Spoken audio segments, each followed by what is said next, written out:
I've been on a bit of a binge of bad inventions. Wacky, silly, stinky inventions, just garbage that Jimmy Neutron would have thrown in the dumpster. I've just been glued to it, down this rabbit hole of finding the wildest products ever, and wondering why. And today I want to share a pretty special one with you, and I want to start by asking you a question personally on a level that, maybe people don't talk to you normally. You lonely? You ever wanted to kiss someone, but they're too far away? Man, do I have the solution for you. Pucker up. When your love is far away, you can still get a smooch with this new invention. Welcome to the future, asshole. We're dragging you kicking and screaming into the 21st century. This puppy's about to revolutionize dating in RuneScape. Your RuneScape girlfriend and you can just purchase these bad boys, and you can be making out all night long. And man, what a utopia. So it's an attachment for your phone. It's called Long Lost Touch, and you can transmit kisses back and forth, and the lips, the silicone lips, you can kiss, and it'll be like kissing your partner. In fact, it might even be better. Anything human lips can do, these can do better. And that sound you were hearing, that sounded like a fucking birthday party kazoo going off, that's just another one of the handy-dandy features of the Long Lost Touch where it can play kissing sounds back to you in the lowest quality you've ever heard. I swear to God, the kissing sound quality is straight out of like the late 1990s on like a fucking floppy disk kind of shit. Like, I don't know what went wrong there. It actually sounds like a frog being strangled when it's playing kissing sounds back to you. But before going deeper on this product, I want to tell you something that I think deserves kisses, and that's Opera GX. Big thanks to Opera GX for sponsoring today's video. Opera GX is by far the best browser available right now. I know you've heard me talk about them a lot over the last year or so, and that's because I fully made the switch from Chrome to Opera GX and I have never looked back. One of the main reasons I did that is because Google Chrome is an unbelievable resource hog, whereas Opera GX is not. And even beyond that, they have so many beautiful features that I really appreciate, like just fun customizable things as well, like custom wallpapers. There's also a new wallpaper, the Where's Charlie one, which is a goofy, fun little one that's available on Opera GX as well. They even have something like the GX Corner. A great thing about the GX Corner is it has my latest 12 uploads on it, which is fantastic. You can have your messengers on the side, so that way you just have everything in a nice, convenient, easy, just really intuitive way of using all of your common programs while browsing the internet. It, of course, is also a seamless transition from whatever browser you're currently using to Opera GX with your add-ons and extensions and everything like that. Everything about Opera GX is just by far the best in the industry. I could be here all day just complimenting Opera GX, and I've only briefly touched on some of the features. Like, I haven't even talked about the one that I use the most of, which is Forced Dark Mode, and also just Hot Tabs Killer. There's just a lot of great things Opera GX offers, so I highly recommend it. If you want to get started on Opera GX, you can click the link in the description below. It's of course free, so click the link in the description below if you want to give Opera GX a whirl. The device, which has a name that translates to Long Lost Touch in English, was created by Chinese college students. They were inspired by the stories of sadness and isolation that came out of pandemic lockdowns. I've got to be honest with you, I feel like this would only add to the loneliness and then couple it with a side order of shame. Just this true combo meal of, man, I feel awful being away from my partner, and man, I feel even worse because I'm now making out with these fake fucking lips off of a mannequin. I really just think it'd be a lot less lonely to just do a FaceTime at that point. You don't need, like, the physical silicone rubber on your lips. I feel like that just makes everything much worse. And it's even worse because you can't even put your dick in it. You can clearly see that it's not deep enough unless you have a micro penis, and that's just not gonna get the job done by any means for most people. So it's just one of those things that doesn't even serve like the most basic purpose of it, where it could have been used as like a sex device. It can't even accomplish that functionality, and you can't even put your tongue in it. It's not even deep enough for that, and it doesn't have a tongue of its own to be sticking in your mouth and wiggling around. This is what can happen when video calls simply aren't enough. Each Long Lost Touch is paired with another device. Users have their kissing style recorded and then transmitted to the other set of lips. But every time they show the kissing, it all seems the same, like just generic puckering and pecking. It doesn't seem like it's recording kissing style because it's not getting in there in like a, like a fucking feral animal type kissing. It's just like really by the books vanilla type pecking. So I don't think it's actually recording your kissing style. That just seems like marketing mumbo jumbo here that they're not actually fulfilling because they're not showcasing those capabilities at all. It's not morphing and distorting and getting really deep in there with any kind of kissing styles. All it does is just continue to push the lips out a little bit and then retract. Looks like a fucking fish blowing bubbles underwater. It even makes kissing noises. For a more realistic feel, the silicone lips warm up as the lover sends their kisses. So that's what I was briefly mentioning a moment ago about how you can send the kissing sounds, but they clearly didn't put a whole lot of tender love and care and passion behind that functionality because it sounds fucking horrible. It sounds like a snuff film. Those kissing noises there, I would have mistaken for some kind of wounded animal, like trapped under a car tire. Like, that is frightening, if that's the kind of audio quality you can expect when using this device. If it's spitting that kind of shit at me, I'm gonna think it's some kind of cursed demon object, as opposed to like a sensual lover's kiss lips type deal. However, we can't downplay the importance of the lips having self-heating capabilities. I think that's huge. So, at the very least, let's say you don't have a significant other and you're completely alone, this still may be worth picking up as like a little finger warmer. Like if the tips of your fingers get cold, you could put it in that mouth right there and heat them up for a little bit, kind of cook them there. So that might be useful. Whether you think this idea is crazy or genius, these lips are in demand. The company sold over 3,000 kissing machines and received about 20,000 orders in just 2 weeks after opening. Send your long-distance kisses, but keep it classy. No tongue, okay? This is Inside Edition Digital. What the fuck do I know? Clearly, this has become a smash hit, top-selling item. I bet you didn't expect that plot twist, because I know I didn't. My fucking jaw was on the floor when I heard those numbers, those sales. You wouldn't have been able to replicate my fucking kissing with how fucking unhinged my jaw became when those numbers were revealed. I couldn't believe it. Absolutely shocking, but congratulations to the team for financially crushing it. I can't help but feel this invention is very odd, very weird, and I don't think it really successfully helps with couples that miss each other and just want to kiss each other again. I think this would only make that problem worse. I don't see it really being successful there. Maybe I could see use for this in a couple that wants to like go out to dinner, but they're too far away and it's long distance, so they start feeding spaghetti to the lips here and they pretend like they're eating it on the other side of the phone. But overall, I just don't understand why you wouldn't just do a FaceTime, like, by itself. Like, you don't need the lip attachment. You could just do a normal FaceTime and just have that be that. I mean, you could even still take the same concept if you want something physical. You could just pick up, like, any household item and be like, these are your lips, babe. You don't need the lip attachment. And I don't know what it retails for normally.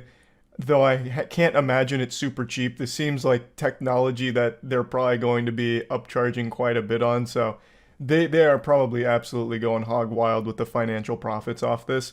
I just find it very silly. The whole idea of it I find very silly. And I just wanted to share it. That's really about it. So yeah. There's great evil afoot in the toy industry. A scat fetish demon has infiltrated the highest levels of children's toys development, creating yet another baffling monstrosity. Last week I talked about the Poopsie Slime Surprise Unicorn, the unicorn that goatsies itself and takes a shit on a toilet. Well, it turns out that's not the only shitting children's toy. A few days ago I was made aware of this little bundle of sin called Gotta Go Flamingo, which is a flamingo that sings and takes a shit. Of course I wanted to purchase one of these collector's items for myself, but Matt was unable to find it at Walmart or Target, whether it's because they were sold out or just didn't stock it, I don't know. But going off historical data with the Poopsie Slime Surprise Unicorns literally flying off the fucking shelves, I'm just going to assume the flamingos sold out as well. I don't know what it is with kids right now. I guess they just absolutely love shit. I don't know who's even making these toys for them. It's like if Quentin Tarantino started making children's toys all based around feet and like massaging feet.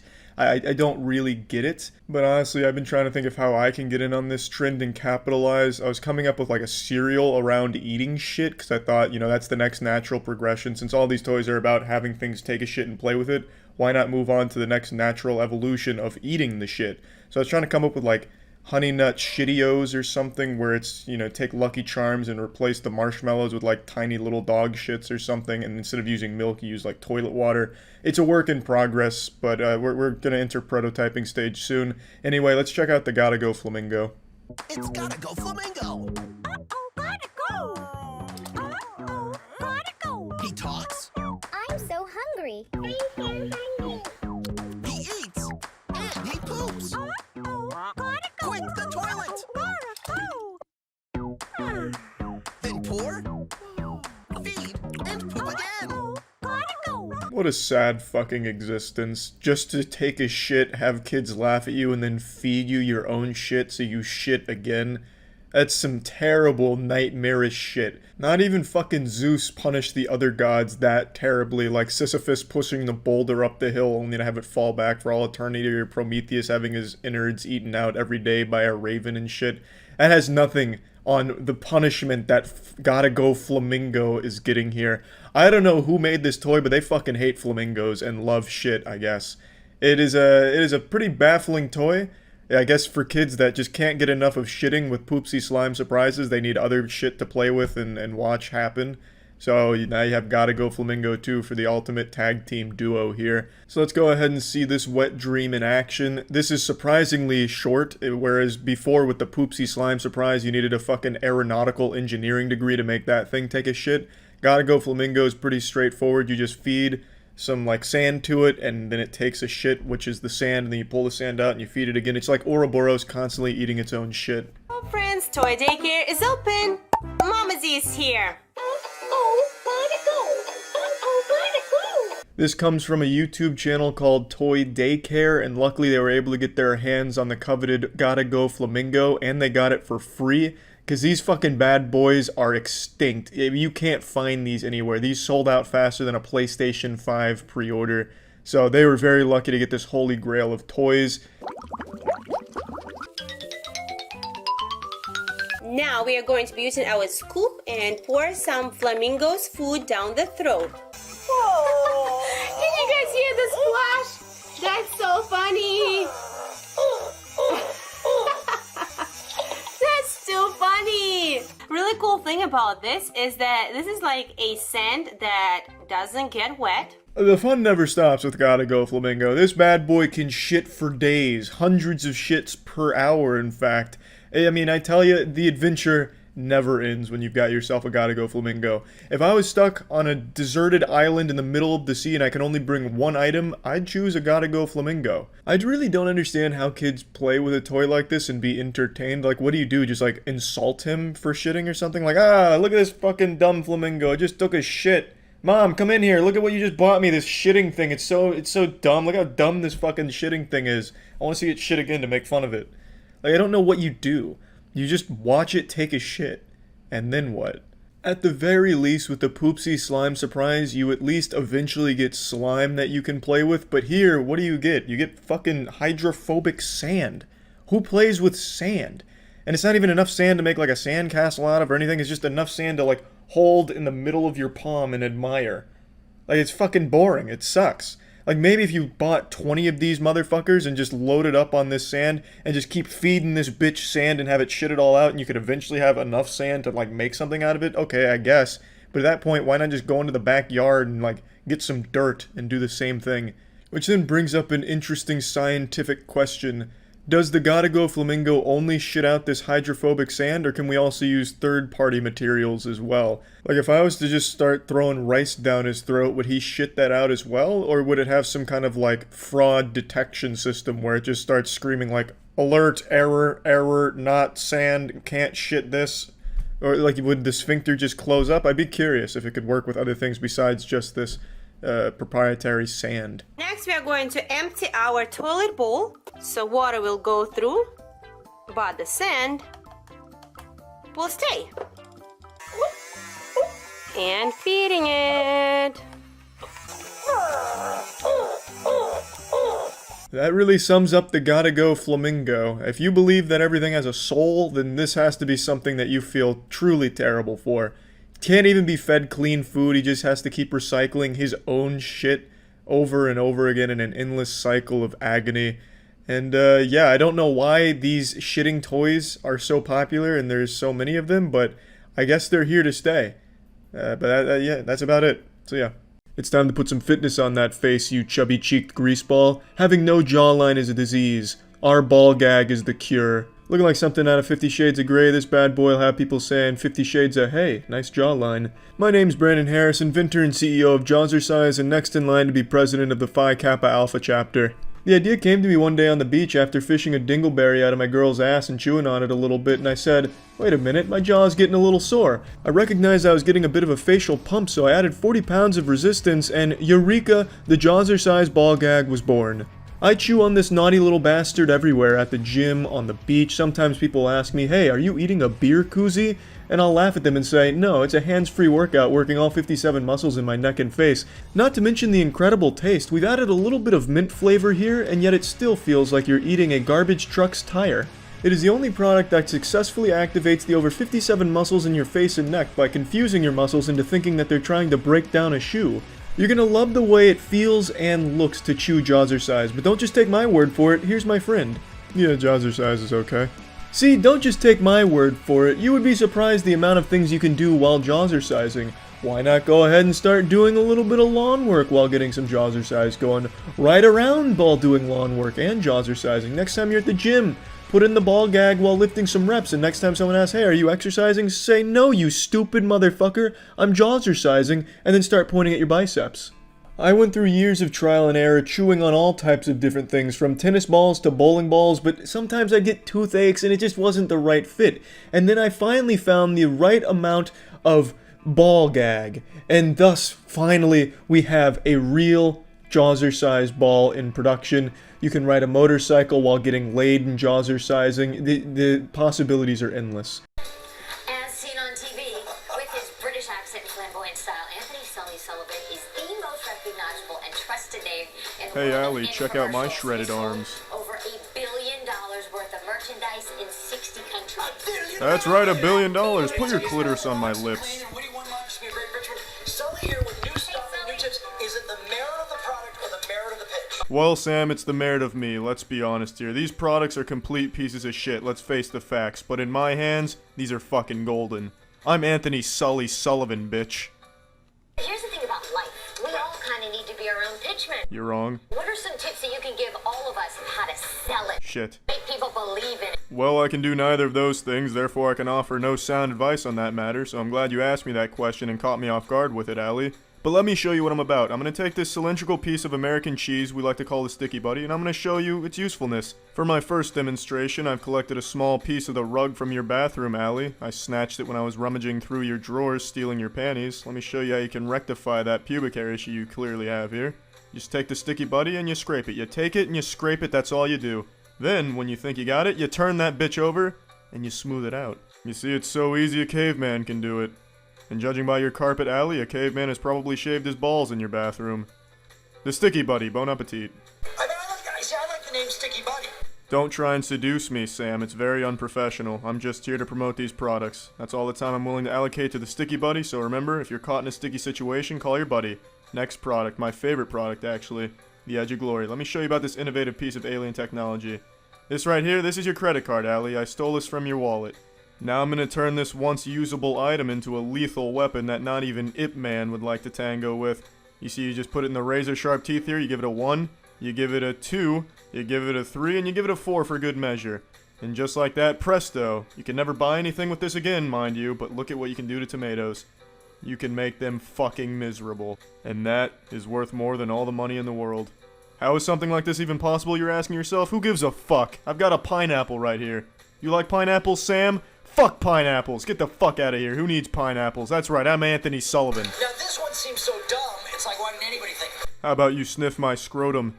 Disrespecting a Sully-endorsed product on live television? You have some nerve, pal. You've crossed a line. Get the fuck out of here. This is more than just a light bulb, baby. This is the Instabulb. You see this little string right here, Sam? That ain't no noodle, Sam Rubin. You can't wipe your asshole with that. It's just not a noodle. This is light. This will illuminate shit. This is a fucking provider. Find me something else that can do what the Instabulb can do. For the same price, mind you. Okay, Oxiclean is mainstream now. I'm about tired of you, Sam. But yes, Oxiclean is more than just mainstream. It is a piss stream of success. Let me show you how this works. Both of you just sit right there and be amazed, alright? I got a bowl of blood. Looks like a little small intestine in there too. I'm not quite sure, but I'm going to take the Oxiclean secret formula. I'm going to dump it right in there. It's not cocaine, Sam. Calm down. Now I'm going to give it a little swirl. Say the magic words, Alakazam. Allie, sit on my face, and look at this. There's no camera tricks here, people. This is no smoke and mirrors. This is genuine. That is drinkable milk. And that is Santa Claus's right sock. The power of Oxiclean. It's magic. Oxiclean is the future. Oxiclean is now. Sully is now. So this stuff we see on TV really does work. Absolutely not, Allie. I'm surprised you fell for that propaganda. Just look at these products. It looks like they're designed by preschoolers. I just make this shit look like it works. That's all I do. That's what I'm here for. That's just my job. Don't you want to take the $600 million made by Oxiclean and just go off to the Maldives? I want to take the $600 million made by Oxiclean and slap you right across the face with it, Sam Rubin. $1 at a time. Now, hey, let's give the people what they want. Put my face on the screen real quick. How about we get a still image of me? There we go. That's a good picture. And yeah, folks, that is a sticky buddy in my right hand. This is just before some Muay Thai training. Thanks for having me on the show. We're going to be back with Morton and Sully. Thank you so much. Wow. I was talking to Allie. Get the fuck away from those tomatoes. Those are for Allie. I brought them for her, not you. I have no doubt that when you watch my videos, one of the first things you think to yourself when you look at my face is, wow, I wish I could put my dick in his mouth. But how? And luckily, one YouTuber has the solution. Your prayers have been answered, but not by God, by something far more powerful. A YouTuber. And this YouTuber's name is Greg. He 3D printed a Charlie Fleshlight, complete with all the bells and whistles, where if you put your dick in it, it's like putting it into a pencil sharpener. It's made out of like hardened plastic, tempered steel, broken glass, and fire ants. My god, am I flattered that he made it. Hello everyone, I'm Greg. Charles White has set records. He has conquered the Moby Huge, and more importantly, he is the king of dildos. He has one of the largest dildo collections known to humanity. It is the Library of Alexandria, but for dildos. Everything Greg said right there is 100% scientifically accurate, backed by the latest models in mathematics. However, I don't believe I have the largest collection of dildos on the planet. I think the factories that are pumping out the dildos definitely have more in their facility than I do in my house. But I do think I have the largest collection of privately owned dildos, fleshlights, and things that go in your asshole. Make his face into a fleshlight, which is like the man version of a dildo. I started sculpting his head away. I literally started off with a ball, and then I sculpted his head. And it took 2 weeks to do. 2 weeks! My hand was all cramped up like this, because I was using a shit graphics tablet that's like 40 years old. Here we are, the final product. Look at that. Pretty accurate, I'd say. Almost 1-to-1, in fact. I'd honestly say I've never looked better. I look like a supermodel right here. I look like one of the default character face presets from NBA 2K. I like that he's given me a facial expression of both surprise and pleasure. It looks like I've seen a ghost, but now it's made me horny, so now I want the ghost's penis in my mouth. Okay everyone, it's 2 in the morning and we're still going. Look at this, we're really making progress. You can see the hair detail on the side. It's coming together really good. I cut off the front part of the sculpt because that was going to be like a soft plastic material, because let's be fair, you don't want to put your dick in like hard plastic. You want it to be soft and silicone, you know. And then the back of it, the base, was going to be hard, you know, like what it is on an actual Fleshlight. It was at this moment I knew this wasn't just a YouTuber shitposting. This was a man who knew his way around a fleshlight. This was not his first rodeo. Perhaps even a fleshlight virtuoso. A lesser man would have paid no mind to the different textures of the back and the front of the fleshlight, because they're not the same. Most people probably would have just had it be uniform plastic here, but he was able to divide the build in half where it's backloaded with the harder plastic, where the front part is a lot softer, more silicone, so that way it's a lot more enjoyable, so it's not like just sticking your dick into a plastic wood chipper. By slowing down the 3D printing process and making it a lot more rubbery at the front, which is a lot more effort, but this laborious act of love, I really think elevated the Charles White Fleshlight from just a novelty gag gift to something I could really see people using. This Imagineer had comfort on his mind, and I think it really shows just how much heart he put into this build here. It'd make people excited to put their wiener in me, as opposed to just being like a joke. This would be something like, wow, I want to get my cock wet. Where's Charles White's face? You know what I mean? And I think that's what really elevated it to the next level. I've had to set it so slow. Look how slow it's going. It's barely even moving. It's going to be nice and soft and spongy, ready to put my dick in. And here's the final product. Well, there it is. My Fleshlight. The hair looks nice, but it's a bit janky on the front, and you can't really see the detail. Oh well, there it is. Next time I'll do it better. Here it is. Look how janky it is. I'm a bit gutted. The face was a bit less quality, but because look how soft this material is. Look at that. That's so soft. I got the scaling completely wrong, so like his mouth can only just fit a finger. So it's like a Fleshlight for micro penises. I'd say it's about damn time we've had a Fleshlight to cater to micro penises. Yes, that may not have been his intention behind the Charles White face fucking Fleshlight, but I mean, Alexander Graham Bell didn't set out to create the telephone. He just stumbled into the discovery and the invention, and the world is all the better for it, and I think that's what's happened here. We've got something that's on the same revolutionary, innovative level as the telephone, with the Charles White open mouth wiener holder. Really good stuff, I'd say. Beyond flattered, and I can't wait to see what he makes next with my face. Maybe like a bidet attachment for your toilet, where like it's just my mouth and I'm shooting water into your asshole. You know, there's so many options now that he's got the template down. It's truly incredible stuff, and I really do appreciate it, Greg. Excellent work. That's about it. So yeah. Final Mouse recently released a new mouse. Now that may not sound like a big deal to you, because it's not. It's a fucking computer mouse. But Final Mouse's marketing hyped this shit up like it was a tool used by God himself. Some type of holy relic they were releasing, on par with the fucking Infinity Gauntlet. Like it was forged in the flames of Mordor. The marketing behind this new mouse was some of the most pretentious shit I've ever seen in my life, and it was absolutely stunning.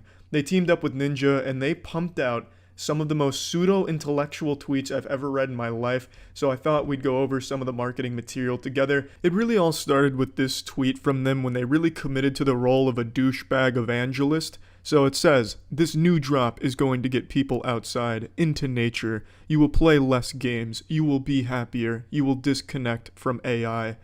And when I read that, I thought, well, that's kind of, the exact opposite of what you would want for a mouse. A mouse so bad that it makes people want to stop playing games and go the fuck outside. That's not exactly something you should be hyping up, but for some reason they view this as a positive thing with their product. Hope everyone's excited to go out into nature. We are all going to be outside this December. Once again, reinforcing the idea that this mouse sucks so much asshole, so many filthy rectums that you're going to stop playing games permanently and live outside. And then again, here's another one. This is when they really start getting very poetic and beautiful, though. On this beautiful walk, thinking about how you guys are going to be blown away by the utter sexuality of this new drop. You really think we aren't going to live up to the hype? We ship the universe through love. Yeah, like I said, maybe I just don't get it, but to me it's just a fucking computer mouse. I don't think it's exactly going to vibrate my chakras, improve my luck, make my dick bigger, and make me one with nature. I think it's probably just a computer mouse. I'm not going to touch it and have like a Jimmy Neutron brain blast where I start seeing the fabric that holds this universe together. I won't become a euphoric, enlightened being like they're hyping it up to be. It's probably just a normal mouse, and it doesn't even look that great. They also released this short animation called Valley of the Air, which is obviously based on a true story, starring everyone's favorite cartoon superhero Ninja, and the quality is nothing shy of Studio Ghibli. This is the story of how we discovered the truth alongside @Ninja and finally bridged two worlds. On December 1st, we will share this truth with you in person and shift the consciousness. That's something they keep saying, shift the consciousness, but I just don't understand what that means. What does that mean? Like, I'm gonna touch the mouse and you're gonna steal my soul? You're gonna mind control me? That sentence doesn't really mean anything, that phrase. It has no meaning. It's like me saying my new wet fart is gonna gabloomblify the bloomblops. It's completely fucking meaningless. But then again, maybe I just don't understand. My little fucking reptile brain doesn't understand because I haven't touched the final mouse, new mouse. Thus, I haven't discovered the truth yet.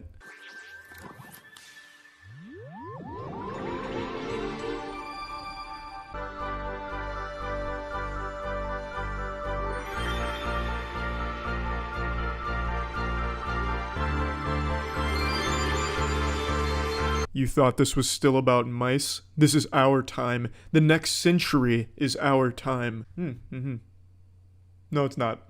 Something magical is happening, and I wanted to further bridge lifestyle and gaming. You know, I just don't know what that means. I have a lot of respect for Ninja, but what the fuck does that mean? Bridge the gap between lifestyle and gaming? If you're a gamer, there is no lifestyle. You live, breathe, sleep, and fuck video games. You don't bridge that gap. You keep that lifestyle shit for the normies. If you're a gamer, you fucking bleed games. And even if, you know, all jokes aside, what the fuck does that even mean? Bridging lifestyle and gaming. The fuck does that mean? It's a mouse. It's not bridging shit. You just put your hand on it and you play games. It's not gonna have like an effect on your social life. It's not gonna improve your appearance or make you more sexually attractive to girls. But again, I haven't touched the mouse. Maybe my sexual chakras just haven't been truthified by touching the new final mouse. Here's what the mouse actually looks like in its final form. It's pure celestial proton quantum flux energy, all captured in one picture. It has little haikus on the scroll wheel, because obviously it would. The whole thing is extremely grandiose. It's also branded, which means this tweet from them didn't really age that well. Overall, though, maybe it's a great mouse. I really can't say for the quality of it. All I can say is the marketing is so fucking amazingly embarrassing. I think it's some of the silliest shit I've seen, but I'm 100% sure it worked on children and it will definitely sell well. I just thought it was some fun little marketing shit to kind of poke fun at and have a little bit of fun with. Well, anyway, don't forget to get your final mouse if you want to cure all potential human ailments and ascend beyond this corporeal dimension. That's it. See ya. If you're watching this, then I'm already dead. Cause of death, the biggest smile the world's ever seen. I'm just pulling your leg. A smile's never killed anyone. Until now! Did that jump scare you? Did that send you to meet your maker? You coward. Grow up.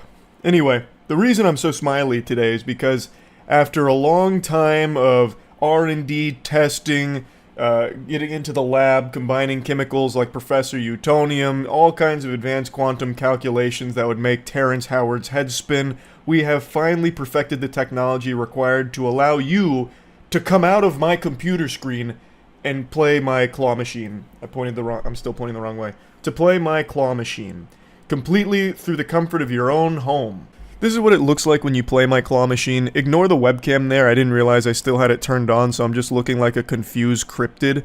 And also, ignore the frames here. It's a little laggy, but that's because my internet's being throttled and I'm downloading a game right now, so it's looking like Redfall here, going at 5 frames per second, but usually it's nice and silky smooth. Unfortunately, I didn't win anything right there, but I'm just demonstrating how this looks like when you're actually playing the claw machine. It's extremely simple. I'm sure everyone here has played a claw machine at some point, so it's just taking that and digitizing it.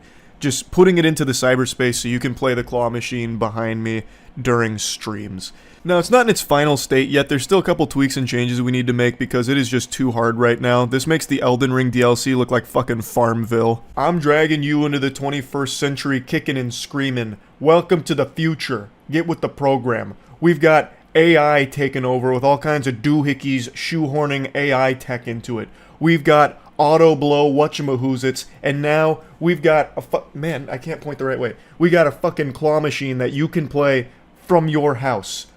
I mean, what's next? This kind of magic would have you strung up as a witch a couple hundred years ago, but now, in today's society, it might just have you take home a very expensive item from my claw machine. If you guys don't know what I'm talking about, this is something I've hyped up for like 8 months now, maybe even longer. GamerSup sent me this claw machine, and we thought it'd be really fun to use it as a really interactive thing for streams, so that way Twitch subs or YouTube members could just endlessly play the claw machine behind me and actually win real prizes out of it.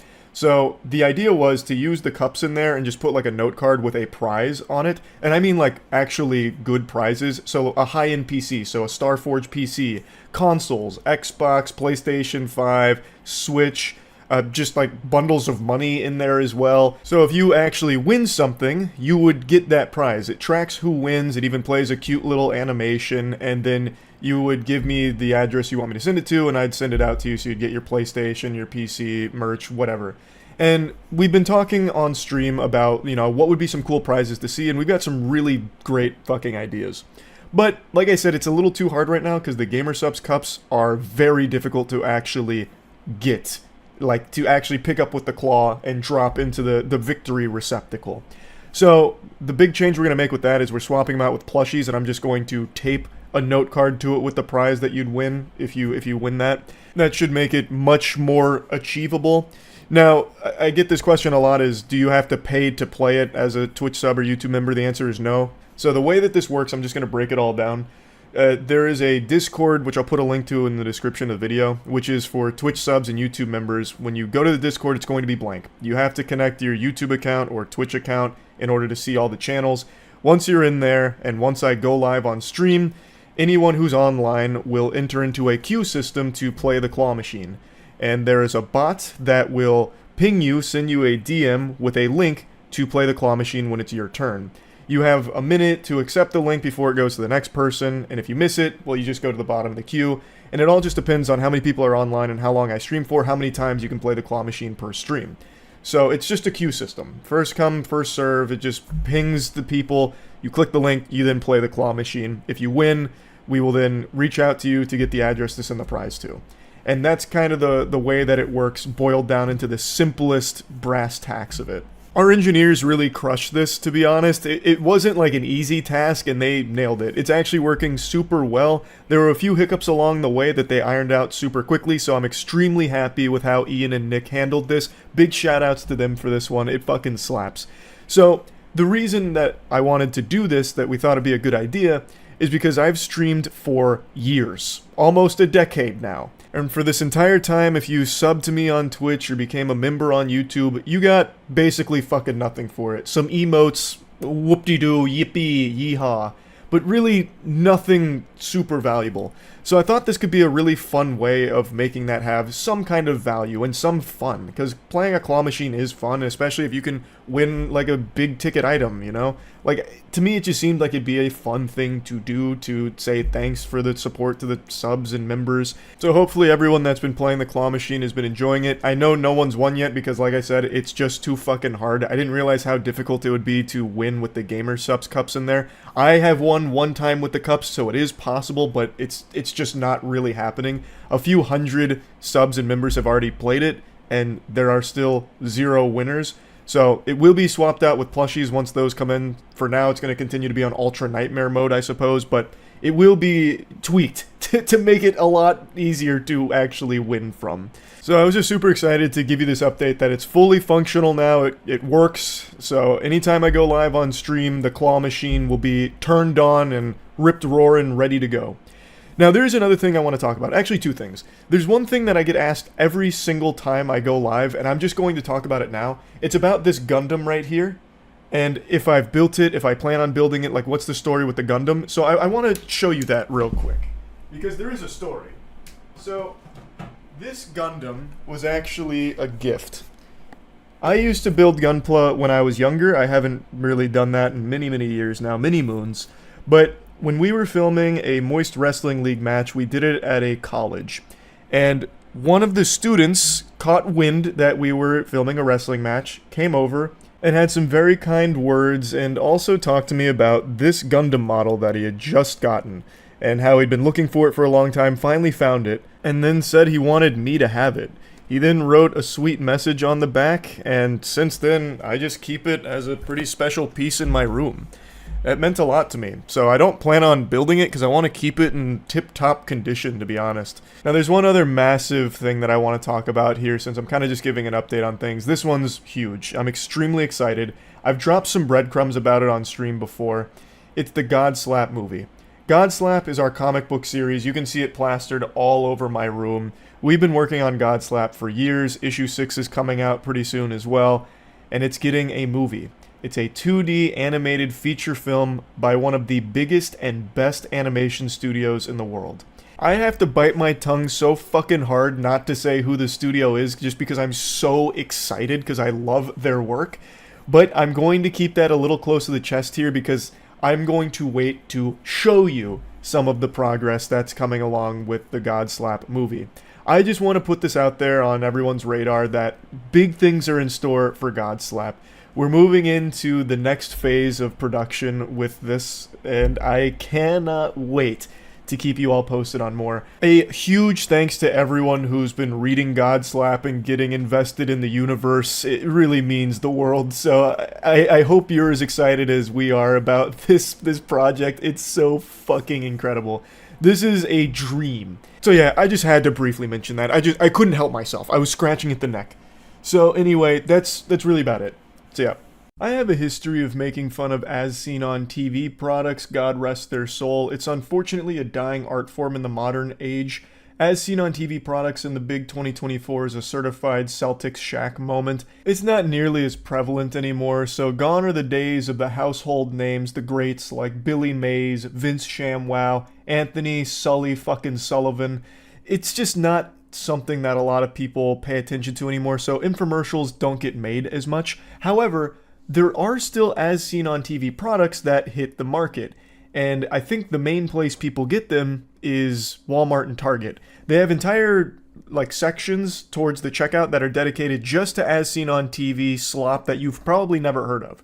And every time I'm checking out at a Walmart or a Target, I'm always drawn to seeing what new items just hit the shelves. And I always see tack glasses just standing proud, fucking patriotic. There's nothing more American than tack glasses. The only thing that might come close is a Budweiser and a cheeseburger. But I always see tack glasses on the shelf, and I've always been tempted to get them. Throughout the years, I made a couple videos on them, even tested them 8 years ago about their indestructible claim. I even made a video a little over a year ago, just joking about the goofy Nick Bolton commercials with these. And today I decided to pick some up because I saw a new competitor entered the Thunderdome. A new champion into the Crucible. Battle Vision. I just put these on, and this is just purely the Void now. This is what the Daredevil sees. My face may be too slim to wear these. I don't know whose face fits this besides a Roblox character. They are absolutely fucking massive. They go 3 inches off both sides of my face. But anyway, I wanted to put them head to head with the classic tack glasses. So I picked them both up, and we're going to be running them through all of the most rigorous testing that my little noodle can cook up. But before that, here's absolutely something that you should be picking up. Goof Juice, my Gamersupps flavor. It's available now. There's a huge sale going on. Gamersupps.gg/moist. There's a link in the description. It's the best flavor of any beverage you'll ever taste in your life. I wore these puppies in the field, in a car out in public, and I imagine I scared all the other drivers on the road because I was getting fucking furiously tactical with these bad boys on. So I was looking around trying to see if I could find some high definition birds like in the commercials. Then I hot swapped over to the Battle Visions. And man, it was a whole new ballgame. I look like Cyclops out of the X-Men. So in terms of style, I prefer the tack glasses, but some of you out there might prefer wearing the entire fucking kitchen sink that Battle Vision offers. I guess it's full protection in case the sun tries to flank you. You're kind of covered all the way around. Before moving on to the next set of tests, I just have to mention how adorable I find this fixation on tactical battle-ready sunglasses for the average Walmart Target shopper. It's you see this shit up there and there's an American flag and fucking eagles flying through with bombs dropping. It's you need tack glasses to survive. This is how you protect your family with the right pair of glasses. So I've already shown you mini tack glasses commercials, but let me show you the Battle Vision one because they share very similar DNA. This is Battle Vision by Atomic Beam, inspired by U.S. soldiers that depend on clear vision to hit their targets. Hi, I'm Hunter Ellis, and I wear Battle Vision by Atomic Beam for crystal clear vision when it matters most. Battle Vision lets you see in high definition. Unlike regular glasses, these high-tech HD polarized lenses help you see objects the naked eye can't detect. When you're out in the field looking for terrorists, these battle visions can help you detect them even if they're wearing ghillie suits in the jungle. It's one of those beautiful fucking infomercials, and I had never seen the battle visions ever being sold at Walmart or Target, so today was a special day. I knew I had to pick these puppies up and check out the commercial. So let's move on to the next set of tests. Performing a stare directly into sun test. Battle vision. Test 1. Ugh. Not optimal. Definitely still took a bit of radiant damage.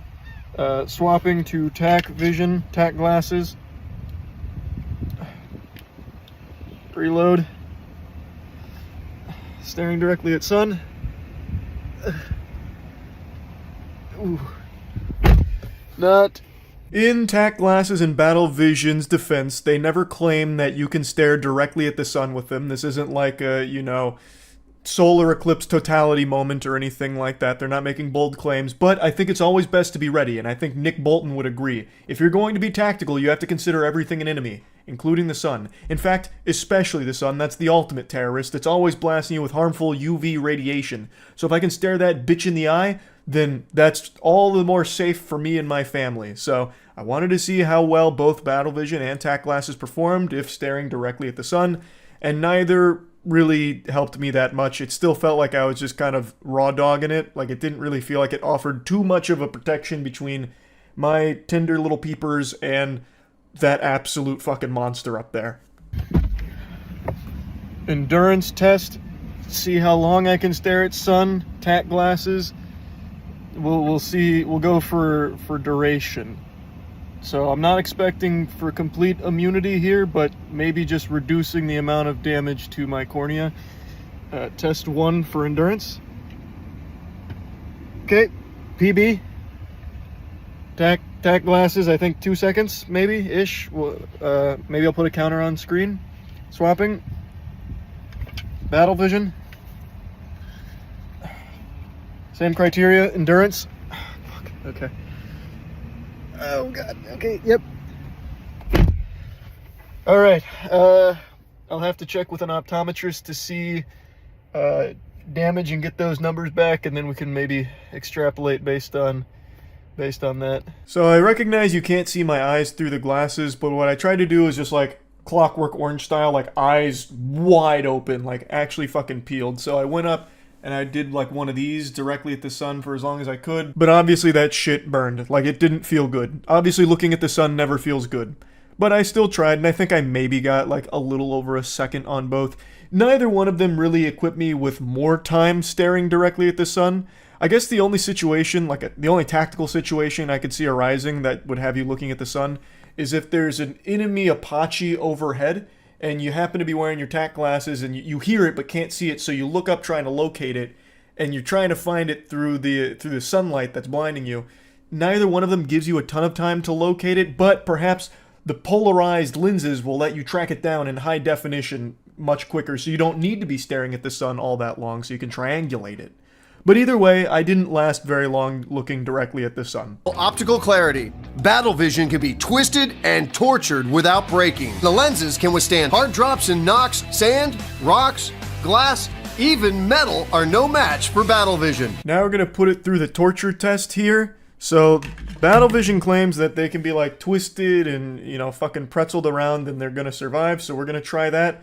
And then I'm going to show the tack glasses claim as well, and we're going to just put them all to the test. So let's see how it does with just like some twisting and turning. So far, not bad. Well, nope, that broke. Is this maybe like a different model? Like maybe this is the one that's not twisty and turnable? Because I feel like this should count, right? Like I shouldn't be able to do that, right? You would think. Because, I mean, he was, like, fucking cranking on it like a Thanksgiving turkey, and it was fine, but I can just immediately twist those off, and they don't, like, snap back on. Maybe it's just this part that's fine? But I feel like that doesn't help because now this is really sharp, so if I put this on, I'm going to start fucking bleeding because they're going to poke me. But I feel like even that, like, yeah, I can immediately pop that out. Well, that's a claim that's immediately debunked. Yep, that's super easily breakable. I'm not going to do that. I don't want that fucking shards of that flying everywhere. The Battle Vision didn't live up to that claim even slightly. Like, not even close. Like, I feel like if I twisted that all the way, it's going to pop the entire thing out and shatter.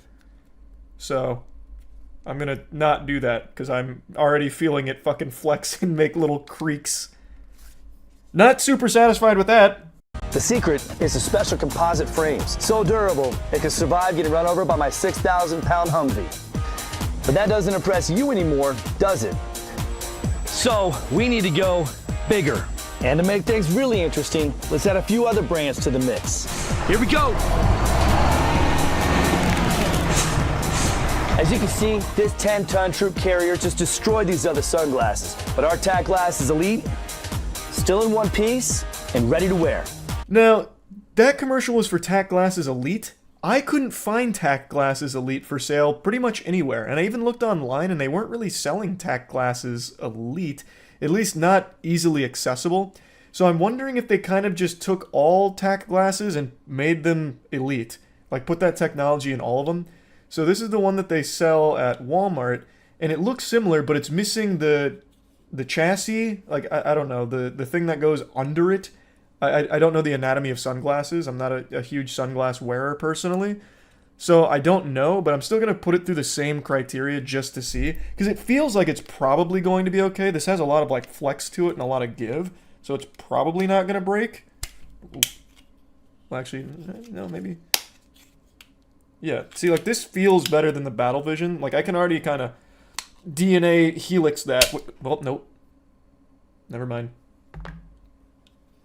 It really just seems like it's, yeah.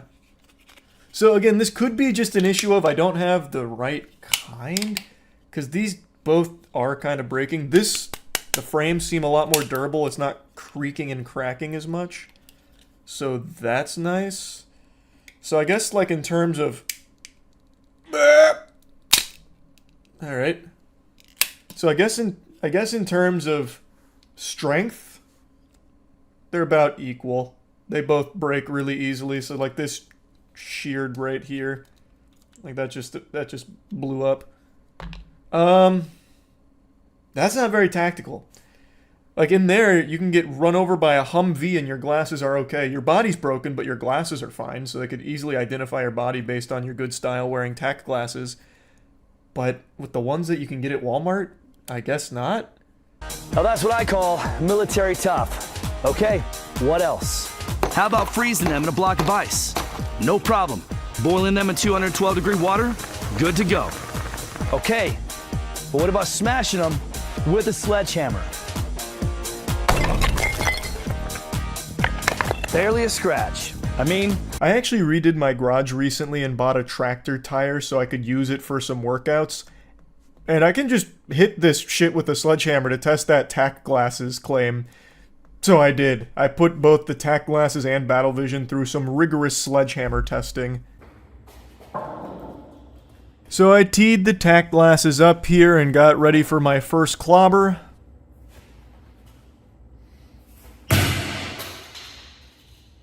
And the only thing that happened with the first whack was that it popped the lenses out of the frame, but the frame was fine. The lenses had a couple scratches on them from the impact, but still very usable in a tactical situation.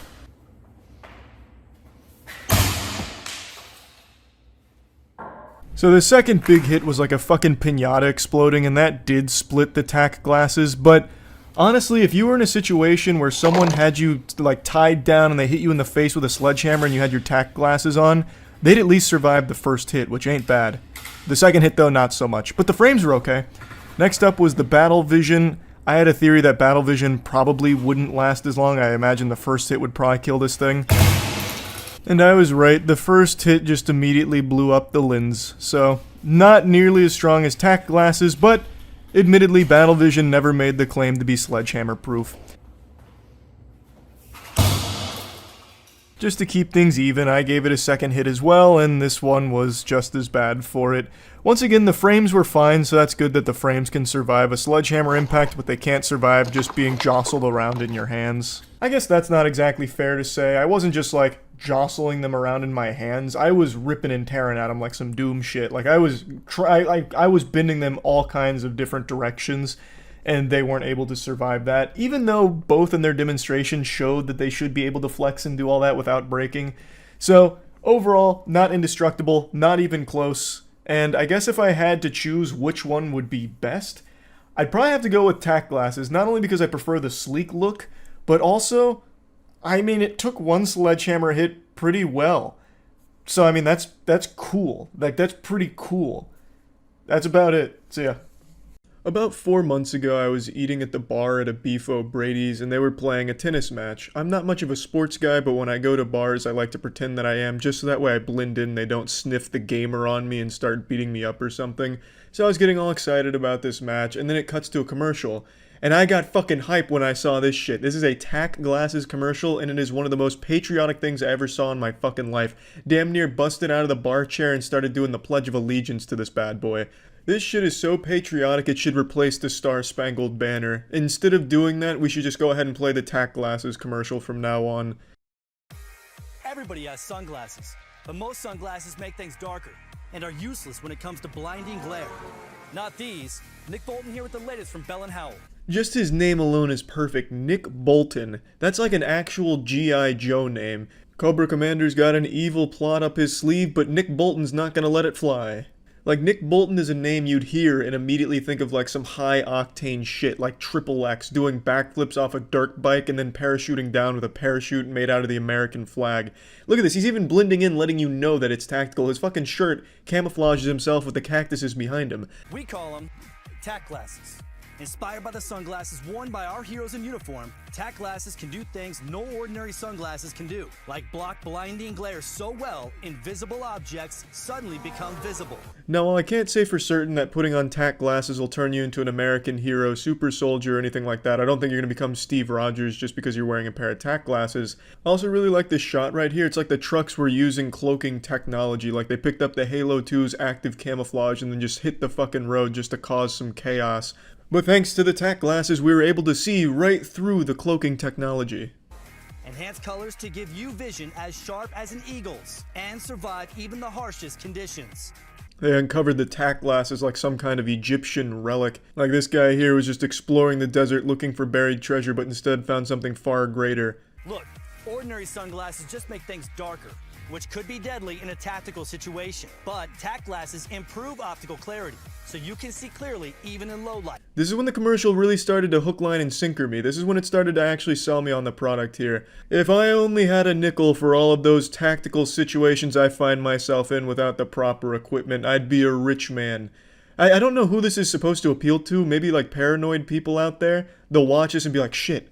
Oh my god, all of those sticky tactical situations I found myself in. I have night vision goggles, I have infrared scanning, but I don't have tack glasses.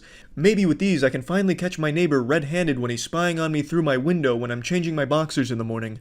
It's such a goofy thing to throw in here because the majority of people buying these glasses are just going to use them in the car. I don't think they're necessarily planning for a doomsday where they're walking around the desert and need them for a tactical situation where they're being spied on by a man dressed in fishing attire using binoculars to look at them. It's not really a selling point that people at a Beef O'Brady's are going to hear and go wild for, pumping their fist. Yeehaw, finally! A pair of glasses that's going to give me the competitive edge when I'm wandering around the desert playing hide and seek with my friends. If you've never seen how this light filtering technology works, check this out. Nothing to see, right? But look again as we hold up our tack glasses. A colorful American eagle is revealed. Amazing. Now this absolutely is amazing. You can look at a computer screen and see a colorful American eagle. It's like magic, but a lot more patriotic. Look at the screen. Yes. What do you see? I see a white screen. Just a plain white screen. Now look at it through our sunglasses.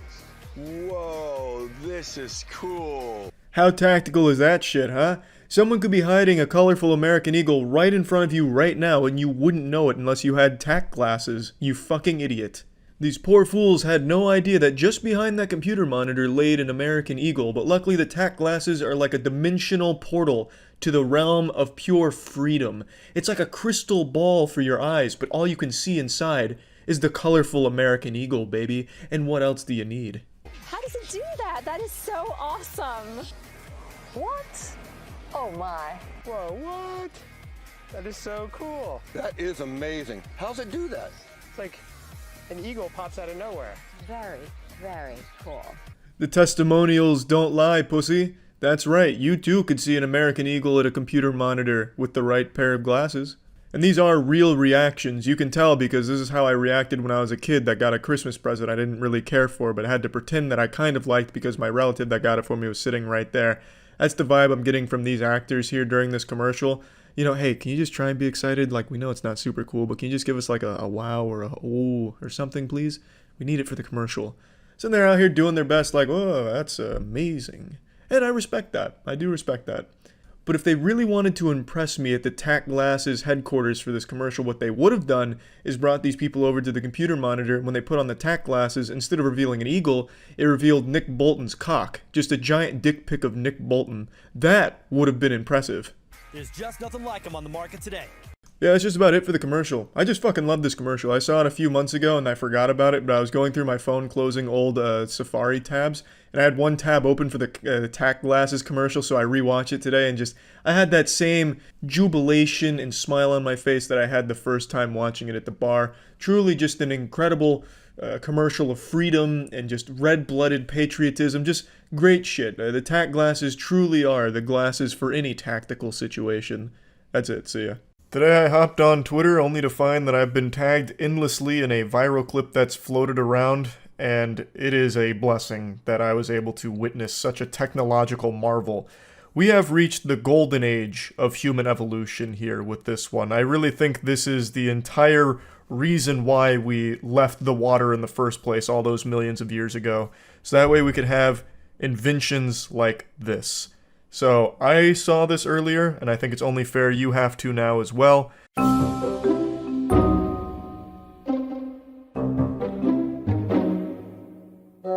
The clip that's blowing up on Twitter is taken from this original video with muted audio, so I just went to the original here. It comes from Now This. It's the automatic sperm extractor, and when you look at this image here, it really looks like the pipes from Mario Bros. It looks like you stick your cock in there and you get transported to World 4-4.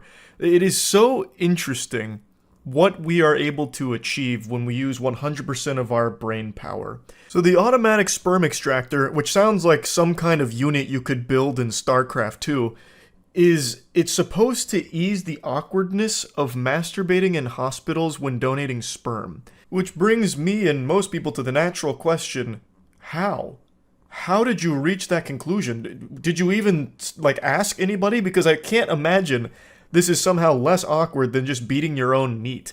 Somehow walking up to the gluttonous glory hole here and have it siphon the seed out of your wiener is less awkward? In what universe? Especially with the way these things are set up here. They have them like side by side like it's urinals. So you're going to be shoulder to shoulder with somebody else next to you who's also having their dick sucked by it. I feel like that makes the whole thing much more uncomfortable.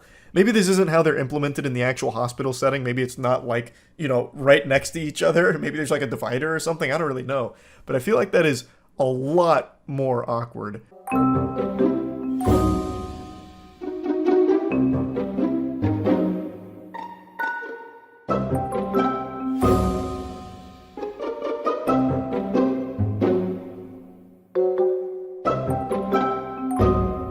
I also feel like it's much more unsanitary because you put a lot of faith in the cleaning of this machine.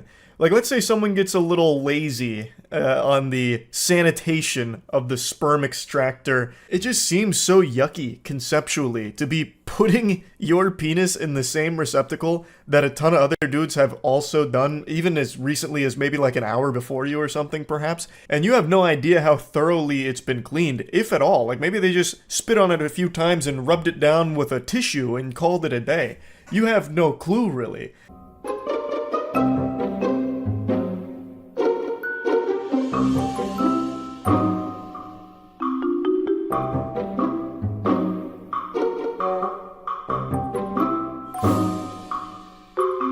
Heavens to Betsy, it's a multi-purpose, all-terrain pussy here. Are you trying to sit there with a straight face and tell me that the Vagina here has all of these settings, including a wetness setting? so you can crank that all the way up to a whop?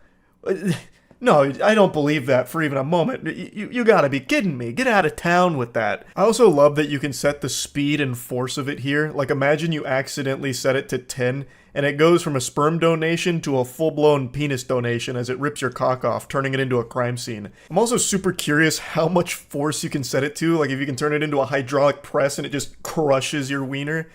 But I also am very curious as to, like, what the optimal settings could be. Like, maybe if these really catch on outside of a hospital setting, you'll have YouTube tutorials for the most pleasant settings, like, hey, for the best experience with your sperm extractor, set the speed to 6 and the force to 4 newtons. It's immaculate. An exquisite ride. You'll really appreciate it.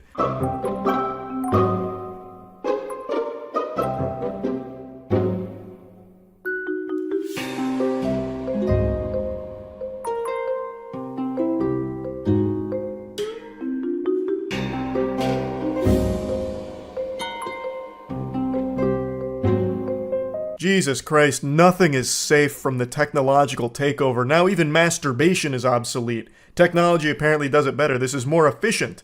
So kiss your favorite masturbatory hand goodbye, because it's obsolete now.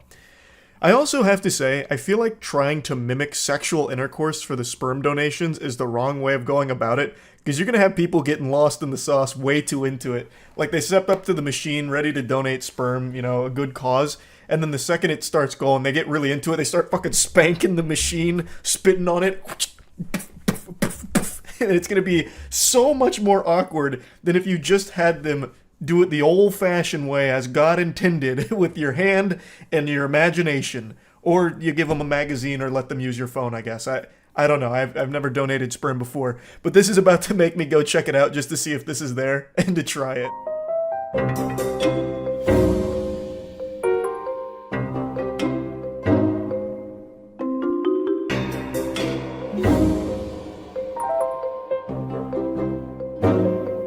They're obviously doing extremely well here. They're selling a ton of units, probably making a ton of money off it, and maybe it's super helpful in the hospital setting here for sperm donations. I really don't know. All I can say is that I think it's a really interesting idea here and a very fun use of technology, I guess. It's pretty silly to look at, but, you know, maybe there really is a very strong case for why it's really helpful. I don't know. Maybe it is, like, really hard to go in there and get down to business to donate sperm with your hand and a dream. Maybe this is the answer. Like I said, they're doing very well financially, it seems. So, yeah, I just wanted to talk about this a little bit because I was tagged on it a lot on Twitter today. It's not new, by the way. The viral clip on Twitter is from this video, which is from 2019. So it's been around for a little while, and the video also said they've been in circulation since like 2010. So it's not new by any means, but it is just blowing up again. And it's the first time I've seen it, so I wanted to talk about it. That's about it. See ya. I'm Anthony Sullivan, assholes. You're watching Inventor Center.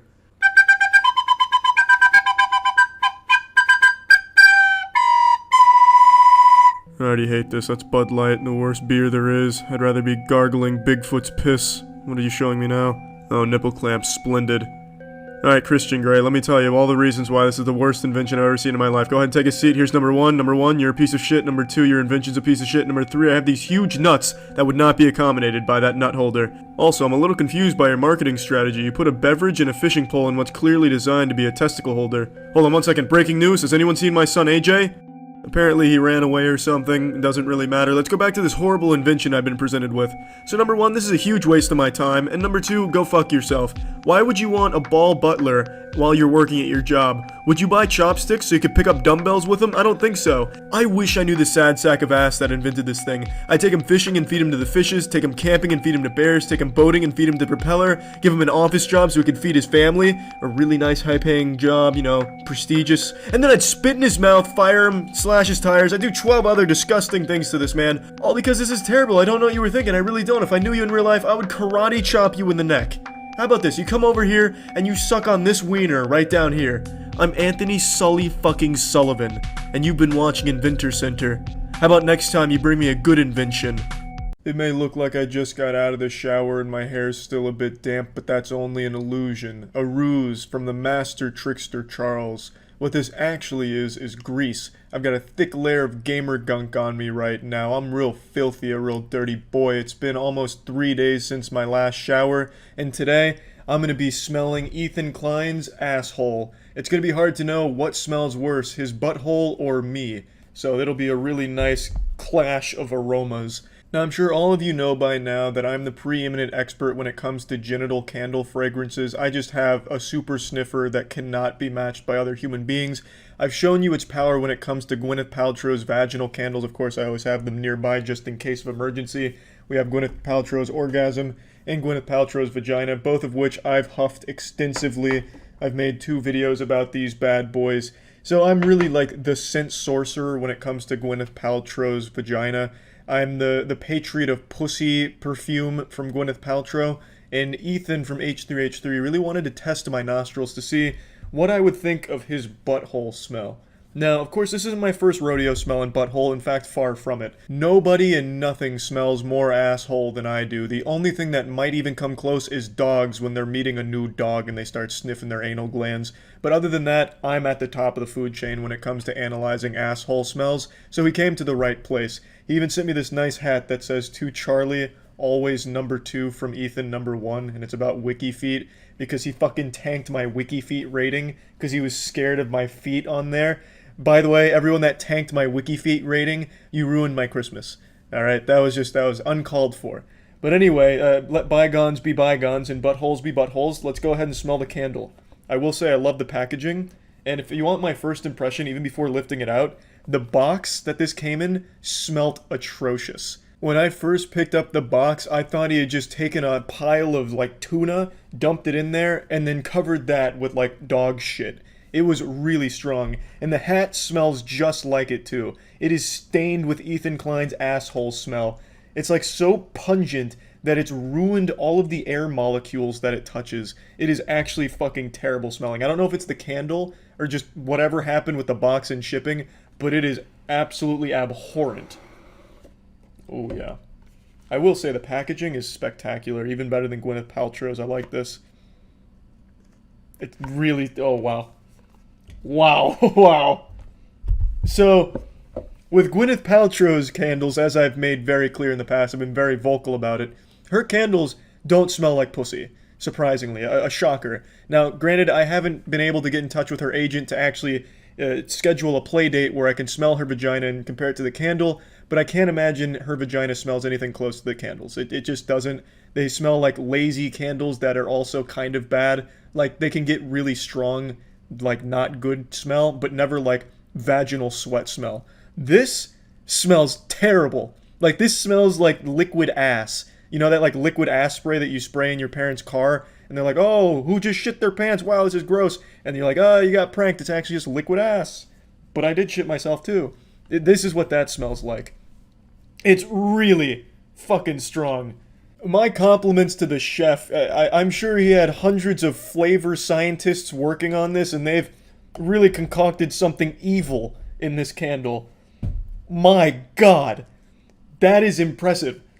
It's like he just, like, trimmed his ass hair and, like, sprinkled it into the wax after he had, like, diarrhea.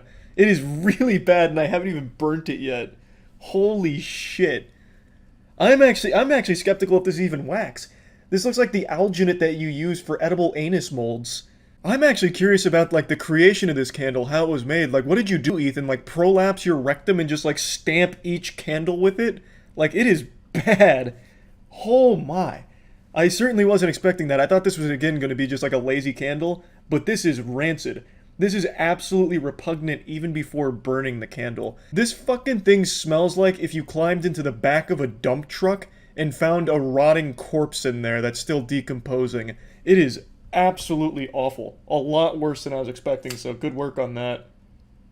Really captures the beautiful aroma of asshole. And there we go. I can't wait to have this emanating throughout the room, spreading its seed. I'll let that burn for a little while. Make a wish on it. They say if you blow out the candle, Ethan Klein has a little G-spot tingle. Interestingly enough, lighting the candle has immediately made all of the awful stench kind of go away. I've been letting it ruminate here for like, I don't know, like a minute, 2 minutes maybe. It's really like tamed everything. It like reeled back all the flavor. It's super odd. Like now that it's burning, it just smells like another fucking candle. It's like all of the latent ass juice was in like the dried wax, and the second you start melting it, it just reverts to normal wax. Yeah, it's like a de-evolution, like when you're trying to stop Pikachu from going to Raichu, you like bring it back down. Alright, this thing's been burning for about 10 minutes now. It's nothing but a pool of wax. I will say the wax coloration is very interesting. It's like urine in there. So maybe he also took like a piss in there and froze it like an ice cube, which would be cool. That'd be a nice little special surprise inside the cereal box. But as far as the smell goes, the whole awful ass smell that the candle did have is gone. This actually smells like summer when I was a child. Like, you know, outside in the sun, you know, Dad's got the hose and he's spraying the hose in the backyard. And then Ethan Klein has his pants down somewhere in the background. And it smells a little bad over there. But otherwise, it smells like summer. I don't know. It really doesn't smell bad at all anymore. Like, this is actually a pretty decent candle at the moment. Like, this would be a candle I'd have just leisurely, because it's like a really light, non-offensive smell. It's like, oh, I smelled a little something. Oh, okay. And then that's it. It's not intrusive. Maybe I've gotten used to how bad it smelled. I don't really know, but it just doesn't smell terrible anymore. It was horrible before I started burning it, and now it's kind of relaxing. What it might have been is maybe the first layer of wax is where all of the grime and stench was held prisoner. So by burning off that first outer rim here of Saturn's rings, I've really just gotten into like the more normal candle part. Like the entire like flavor headquarters is in that first small film on the top, and now that that's gone, it's just like kind of normal candle smell. But yeah, you know, overall, it smelled like pure shit immediately, but when you actually do burn the candle, yeah, it just doesn't smell bad. It really doesn't. Pretty impressive stuff. Ethan Klein, if this is what your asshole smells like, I mean, congratulations to Hila then. I mean, that is something special. Like, if this is what your butthole actually fucking smells like with, like, burnt candle on it, impressive stuff. That's like giving yourself a Lysol enema. It's crazy. That's got to be the cleanest colon of all time if this is what it smells like. Really, really good work. Well, yeah, anyway, I'll blow it out, because sometimes that brings out the latent potential. Yeah, this doesn't smell bad at all anymore. This is just fucking crazy. So I've let it sit for another like 3 or 4 minutes just to cool down and just kind of stew in its own filth. It smells fucking horrible again. When this thing is lit, fine. In fact, even good sometimes. When it's just sitting, it actually does smell like Ethan Klein wiped his ass and then just stuffed the toilet paper in my hand. So this thing needs to just like burn eternally like the Olympic flame, because otherwise it's awful. But when it's burning, it's fine. A very peculiar candle, very interesting. But yeah, anyway, that's it. Thank you for the candle, Ethan. See ya. I love goofy, outrageous commercials more than Garfield loves lasagna. I always just get a huge smile on my face when I watch a terrible marketing campaign be put on display, only for it to fall flat on its face and everyone laughs at it. And we're lucky today because we've got one of the silliest I've seen in a while, and it's for the luxury car brand Lamborghini. You'd have to travel to another solar system to find someone that hasn't heard of a Lamborghini before. It's a car brand with a ton of prestige behind it, and they recently released a new ad campaign, and my god, it is some S-tier dog shit. They went plus ultra on the cringe.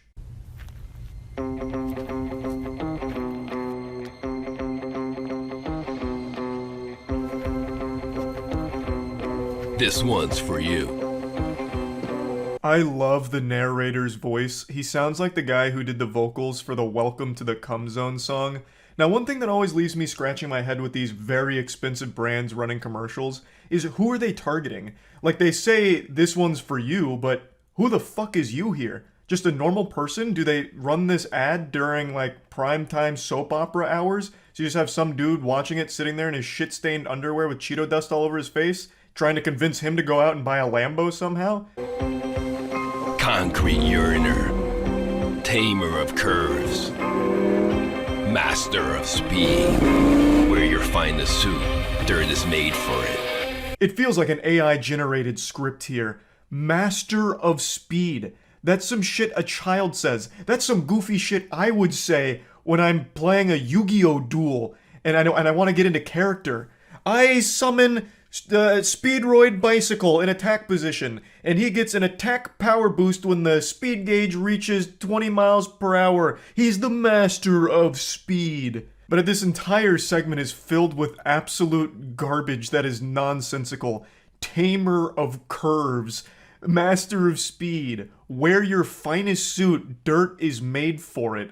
I feel like we just pulled random words out of a hat and threw them all together haphazardly. It's like a fucking game of Mad Libs here. Like, I can start doing this if Lamborghini needs someone to write their next commercial. Grab your favorite pair of socks. It's about to rain. Purveyor of fine artifacts. Attorney at law. Let the show off begin. On this new concrete, spray paint powder on tires that thrive on the rim. Dust is gold.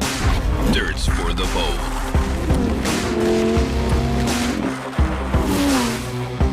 Black out the sun, raising red clouds on that dry ground. So the whole purpose of this commercial is driving the Lamborghini on some dirt. Dust is gold. Dirt's for the bold. And they really get hung up on that slogan, so I hope you will like it, because you're going to hear it a lot of times, and I, for one, can appreciate it. Dust is gold. Dirt's for the bold. And then fucking chrome out your face and get ready to go right to Valhalla like some shit out of Mad Max. Make gravel rain down. Let adrenaline and fun collide. Spraying grains of dust aside. It's no filth. This is design. Any amount of grime is fine. This is my favorite part. It gets into the world's worst slam poetry, or just the actual worst freestyle rap bars ever delivered. Any amount of grime is fine. This is design. Sucking farts and drinking wine. Dust aside, dirt collide. In the sky, block out the sun. Raise the red clouds of fun. So yeah, they let Dr. Seuss run wild all over this one. And I have to wonder, what the fuck was the point? Why? Like, this isn't a convincing ad for Lamborghinis at all. I don't think anyone would be sitting at home and see this with their feet kicked up and be like, holy shit. Fucking stand up out of their chair. I've been looking for a vehicle to drive around on the dirt that's extremely expensive. I should go with the Lamborghini. You know, like, I understand most car commercials are made to prevent buyer's remorse, or at least that's what I've always been told. But in this case, this would just add to the buyer's remorse. Oh my lord, I paid so much money for a Lamborghini, and this commercial's so fucking cringe, what a bad decision. But I will say, there is a hero here, and it's the guy who's narrating. They actually just stand him out here in, like, the desert and then blow dirt in his fucking face. Just look at this shot. This man absolutely ate a mouthful of soil. The more you get dirty, the more you'll shine.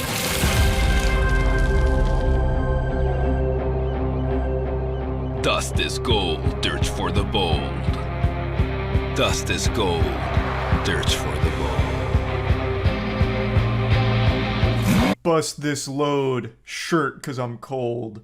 So yeah, this was all to advertise the Lamborghini Huracan, and they do like crop circles in the dirt, which is cool, I guess. I don't exactly know what the crop circles mean, unless they're just big fans of aliens or something. But yeah, I have to say, this is one of the sillier commercials I've seen, especially for a brand with this level of prestige to it. I don't know how the fuck they thought this was a good idea or a good look at all. But yeah, I just wanted to share this because I found it silly. That's about it. See ya. Has technology gone too far? That's for God to decide. But in my opinion, I don't think it's gone far enough yet. But after what I learned last night, I think we're reaching that point. We might be coming up to the great filter, and its name is the Orifice. So, last night on stream, a very insightful chatter made me aware of a project that someone was building, and it's basically the Manhattan Project, but for cum. So, they've made an AI sex machine. It's like it's equal parts Fleshlight and equal parts partner. It's hard to explain. So it's like an AI in a box and a pussy in a box that will speak with you, converse with you, fall in love with you, and you stick your dick in it. It's called the Orifice. It's pretty impressive. It's reached the prototyping stage, and I imagine the creator's having a hoot and a holler with it, really enjoying his time with the Orifice. It's kind of like putting your cock in Guilty Spark from Halo, more or less, if Guilty Spark had a vagina. I'm just going to go ahead and show you a lot of what I researched and learned about on stream, but I can't show you the testing stages of it. So he was showcasing like the grip strength of it and also showing how it accepts your penis by using his finger and putting it inside the box a lot. And he also showed like its conversational capabilities through like the chat, the AI. It's really interesting in like a scary way. Have you seen the guy making Tinder for AI women? He made a Chiseled machine for it too. He thinks women will be obsolete with it. It's called the Orifice. What in the world did I just read? Holy! Wait! The craftsmanship on this is impressive. I can pull it up as long as he keeps the cap on it, I think. Look at that puppy, the Orifice. It's also double-sided too, and it's got RGB gamer lighting in it. So you get your RBG pussy.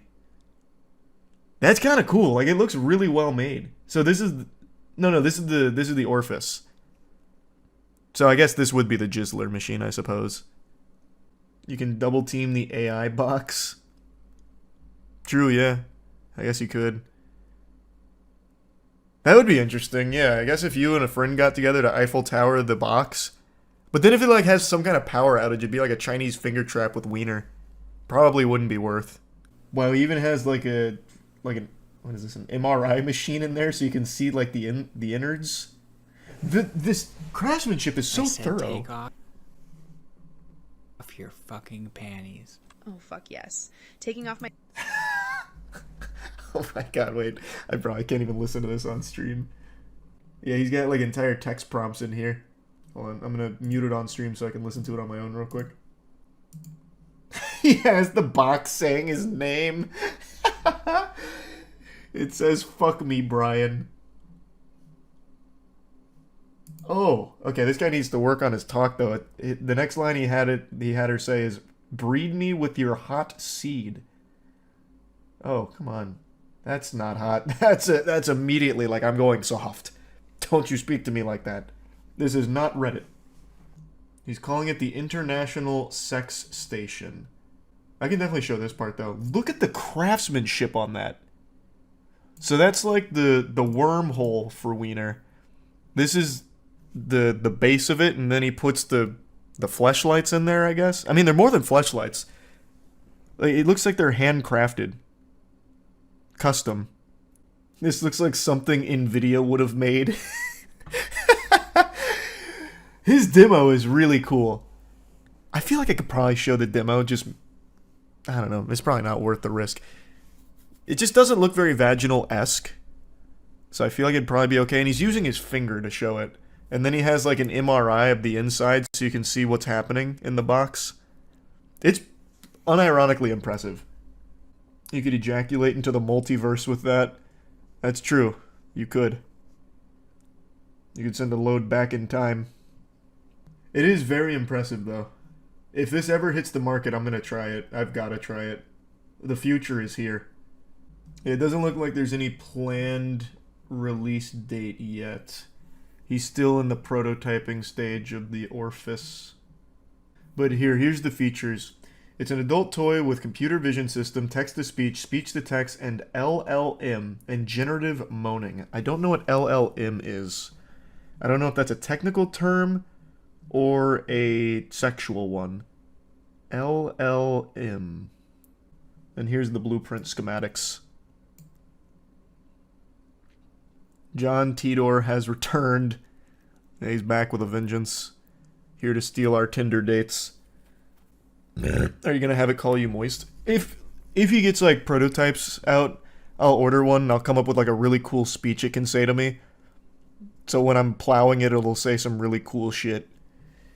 It'll be like, "Oh my god, the former House of Caravan speedrun world record holder. Yes, that's the spot. Your dick is curved at just the right angle." If you go to the store, it has more info on it. No, I checked everything. I think I already went over all the main info. I'll double check though. Oh no, wait, you're right. There's a totally separate site. The future of sex is now. And this is the future is looking pretty good. Let me tell you what. Discover a more connected, intimate, and interactive way to masturbate. Our vision. We aim to fulfill men's primal energies and desire for unconditional love. I don't know if this really plays more into like loneliness than unconditional love, I gotta say. Like, I definitely feel like it'll be fun in the moment, especially if the AI is telling me cool things. Like listing off my achievements. Charlie, you hitting that half-court three-point shot to win the game last week was one of the most impressive things I've ever seen. Fuck me raw. But then once I do finally blow my load, I'm just gonna feel really bad. Because it's me saying it to me. Orifice is the revolutionary adult toy that allows you to interact, connect, and feel real love without any shame or fear of rejection, unless you ask for it. Can you imagine? I'll just let the AI run rogue. Do you want to have sex? Absolutely not. Alright, I'll try again tomorrow. How about tonight? No. Okay, I'll try again tomorrow. Our innovative products are designed with men in mind, and we offer a range of options that cater to every unique desire and preference. Join the Orifice community and experience the difference for yourself. This is a wet vac with extra steps. No. I haven't been able to show you the actual tech on stream because it's a fuck machine. I can't pull that up on stream, on Twitch or YouTube. But he has built a prototype, and it looks pretty impressive. Like, the inner workings of it, it's very fleshy. It looks bio. Like, it looks organic. Authentic. And if you scroll down, there's a video of him testing the grip strength. Let me see. No, this is the video from the other site. Yeah, I already saw these. With his finger. But no, from everything I see, it's got strong grip. If one malfunctions, do they have a guy who has to repair them? No, I feel like when one of these things breaks down, they just kind of write it off as we had our fun.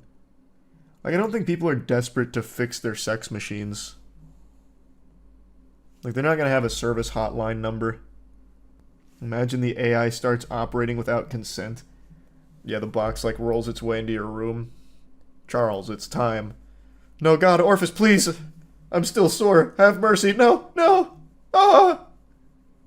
Why does it have the RGB lights? Because it's cool. What do you mean? Their mission is to fulfill men's primal energies and desire for unconditional love. That includes RGB. Can you imagine if you had sex with a human being right now, and the second you penetrated, fucking gamer lighting just starts blasting out the wazoo? I'd go crazy. I'd be like, yes! Yes, it's happening! Pussy is sponsored by Razer.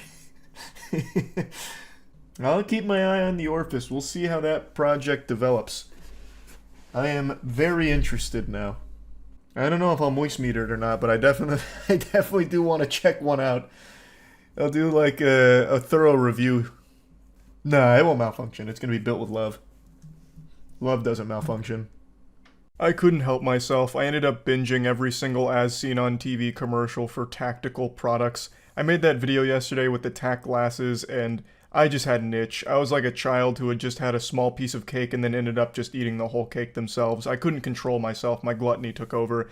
Nick Bolton is like Willy Wonka, but instead of taking us to a chocolate factory, he takes us to a military base to show us tactical equipment that he sells on TV. So I gotta show you some more tactical equipment. Let's start with the tack wallet. Everybody has a wallet, but can your wallet survive this? What about this? Nick Bolton here with the newest addition to our tactical line. We call it the Tack Wallet. It's about time, thank heavens. I am beyond tired of going into an active war zone and getting shot by bow and arrows as well as lit on fire, and just having my wallet get cremated. Like, it's been too long in the making. It's about time that we have a wallet that can withstand arrows and fire. And luckily, Nick Bolton has taken time out of his busy day of having sex with our girlfriends and saving our country in order to teach us about the Tack Wallet from the comfort of his tank. It's made using the same material the military uses for body armor and flame-resistant clothing. This is what fire does to an ordinary wallet. But light a tack wallet on fire, and it just won't burn. That includes whatever you happen to put inside. But why, though? Far be it from me to question the tactical brain of Nick Bolton, but what purpose could there possibly be for a small wallet to be made out of the same material used by body armor in the military, and also be flame-proof? Those aren't exactly normal things that a wallet's going to encounter in day-to-day life. But I guess, let's play around with fantasy a little bit. I guess if someone gets lit on fire and their corpse just gets charred to a crisp and it's unidentifiable by family members, if they had a tack wallet, the wallet will have survived, meaning that the driver's license in the wallet would still be there, so they could easily identify a mangled, destroyed corpse. I guess that has some use. Shoot it with a hunter's bow, and the arrow just bounces right off. Don't try that with your regular wallet. But why arrow-proof? I don't think many people are getting hunted down by Lara Croft or, fucking Katniss Everdeen. You're not going to be in a situation where you need to use your wallet as body armor. Unless, of course, you're fucking John Wick and you've already got the bulletproof suit on, so why not have a fucking bulletproof wallet too, I guess, to have the double whammy, the double fisting of protection. I also do think it's a little deceptive with this shot here, where it's like, shoot it with a hunter's bow, and then it just cuts to a close-up of the wallet with the arrow bouncing off it. You don't actually see him fire an arrow at it, you just get a close-up of like this little boink right off the wallet. So there's a good chance they just like lightly tossed it at it. Like there's no shot where you can actually see him fire the arrow. So that might just be an outright lie. I kind of want to put that to the test myself, myth bust it in-house, but I also don't want to buy a tack wallet. I feel like I don't meet the alpha super soldier threshold required to own a tack wallet. But I do want to take a page out of Nick Bolton's playbook right now and tell you what you should be purchasing, and that's the new Moist Global merch drop, the Moist 2.0 line. We improved all the designs, improved the quality of the materials. They're extremely comfortable and they're beautiful, and of course, tactical. They're available now at moistglobal.com.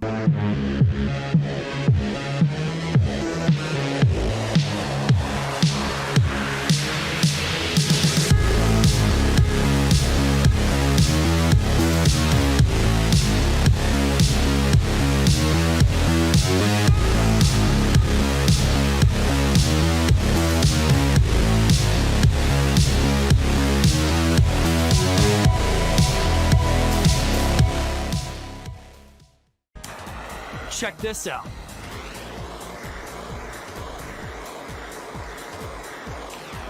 Now that's what I call military top. Now that's fantastic news. If you're engaged in combat with a firebender, you can just deflect all the flames by putting your wallet towards it.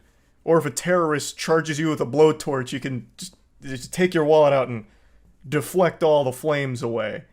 There's just nothing like it on the market today. Act now and you can get a tack wallet. I still love that they have a tank here. They don't really use it for anything, but they must have rented it for the day and said, God damn it, it's here, might as well do something with it. The beauty about these tactical commercials here is they just fill me with a sense of pride and patriotism. Like, when I watch these, I feel as though the blood in my body has been replaced with diesel and freedom. You found the perfect dog. No. But one thing you never found? The perfect leash. Nick Bolton here with my good buddy Rex. To tell you about our latest addition to our tactical line. We call it Tack Leash. What? You thought dogs couldn't be tactical too? You fucking idiot. Tack Leash can instantly instill military discipline in even the wildest dog. And do it with his comfort and yours in mind. I love this bold claim here that the tack leash is going to somehow immediately discipline your dog. As if the second you put it on your dog, it just puts its paw over its chest and starts singing the Star-Spangled Banner. It's like, well, pardon me, I know I was a bit rowdy before, but now that you've got the tack leash, I'll be a little more well-behaved. This leash is made tactical grade. It's sheathed in abrasion-resistant nylon, has a durable metal clip, and can withstand more pulling force than even the strongest dogs can generate. In fact, it can even pull my Humvee. Now that's what I call military tough. Imagine the pranks you could pull with that kind of power. Just get your tack leash out and clip it onto someone's Humvee and clip the other side onto a building, and the second they try and take off, all hell breaks loose. It's so powerful. You could wrangle bears with the tack leash. They're not going to break it. Nick Bolton here to tell you about the newest tack-led innovation, the Bell & Howell Tack Pen. That's right, we made a tack light the size of a pin, yet without sacrificing any features. You've got to have a tactical pin. Obviously, James Bond had one, now you can too, thanks to Nick Bolton. Visible up to 2 nautical miles away. Comes in to focus its beam wherever you want. And won't quit even in the most bitter cold or extreme heat. And yes, it survived getting run over by my Humvee. Of course, the tack pin is passing Nick Bolton's torture test with flying colors. The classic, boiled alive, frozen in a block of ice, and run over by a Humvee. No problem for the tack pin. Like an emergency escape tool that can shatter glass. Now that's what I call military tough. It even has a built-in multi-tool for quick fixes. And oh yeah, it's actually a working pen.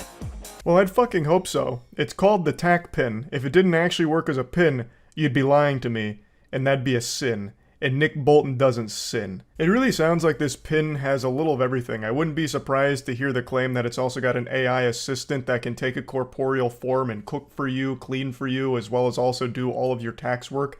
Like, it's got so many features, it's unreal, all packed into one pin. Unbelievable. But unironically, I do think the emergency escape tool on it is pretty nice. We were actually just talking on stream the other day about like when a car submerges, usually the best way of getting out is breaking the window, which is not an easy thing to do, which is why you need a tool for it. So that's kind of a cool thing there, like actually kind of cool that it's part of the tack pin. I mean, there's just nothing like it on the market today. It can open a nice cold brewski, say no more. I've ordered 50 tack pins just in case. That's by far the best feature. Everybody has a pair of work gloves, but can your work gloves do this? Or even this? And still let you do this? These can. Nick Bolton here with an exciting new addition to our tactical line. We call them tack gloves. Not only can you punch through cinder blocks, you could probably punch through space and time itself for how powerful these puppies are. They're like infinity gauntlets for your hands. I wouldn't be surprised if with the tack gloves you could deflect fucking bullets with them if you wanted to. And avoiding accidental cuts and jabs, keeping your hands protected during rugged activities, or for extra security anytime you think you may need it. It's like a pair of built-in brass knuckles to these gloves here, so you can win any street fight that you might find yourself in the middle of an alley at night. This will come as no surprise to all of you, but there are still so many tactical products that I haven't watched yet. I binged a lot of them, but there's still so many. Maybe I'll go through the rest of the catalog some other time this week, but it is so impressive just how many tactical products they are making. It is awesome. I fucking love these commercials. They're so good. But yeah, anyway, that's about it. See ya.